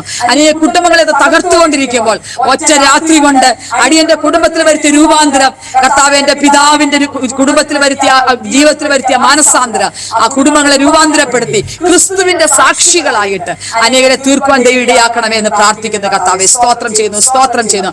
അപ്പ ഈ വചനത്തിനായി സ്തോത്രം. അപ്പ ഈ വചനത്തിനായി സ്തോത്രം അപ്പ. ഇത് ഞങ്ങൾക്ക് നടത്തിയ രൂപാന്തരത്തിനായി സ്തോത്രം. ഇത് പലരും പേടി കിട്ടാതിരിക്കാനും ആമേൻ സ്തോത്രം അപ്പ. മറ്റ് കാര്യങ്ങൾക്കായി ഒരു ധർമ്മശാസ്ത്രമായിട്ട്, ഒരു വേദശാസ്ത്രമായിട്ട്, ക്രിസ്ത്യാനിയുടെ പുസ്തകമായിട്ട് മാത്രം ഇതിനെ കാണുമ്പോൾ കർത്താവെ, ഇന്ന് രാത്രി അടിയം പ്രാർത്ഥിക്കുകയാണ്. ഇത് ജീവനും ചൈതന്യമുള്ള വചനമാണല്ലോ ഇതിനകത്ത് എഴുതിയിരിക്കുന്നത്. ഇത് ലിറ്ററലി ഞങ്ങളോട് സംസാരിക്കുമല്ലോ. ഇത് കർത്താവിന്റെ ശബ്ദമാണല്ലോ കർത്താവെ. ആ ശബ്ദം ചില കൂടാരങ്ങൾ ഇറങ്ങിച്ചെന്നിട്ട് ചിലരെ നീ രൂപാന്തരപ്പെടുത്തണമേ കർത്താവെ. ഇത് വായിക്കാതെ ആരെങ്കിലും കർത്താവെ ഭവനത്തില് ആമെ സൂക്ഷിച്ചു വെച്ചിരിക്കുന്നത് വായിക്കാനുള്ള ശക്തി അവരുടെ മേൽ പകരണമേ, ആഗ്രഹം പകരണമേ. അടിയുടെ സാക്ഷ്യം കേൾക്കുന്ന ചിലരെ കർത്താവെ, ഈ വചനത്തിന് ചില രൂപാന്തരങ്ങൾ സംഭവിക്കേണ്ടതായി, വചനം അവരോട് സംസാരിക്കേണ്ടതായി പ്രാർത്ഥിക്കുന്ന കർത്താവെ.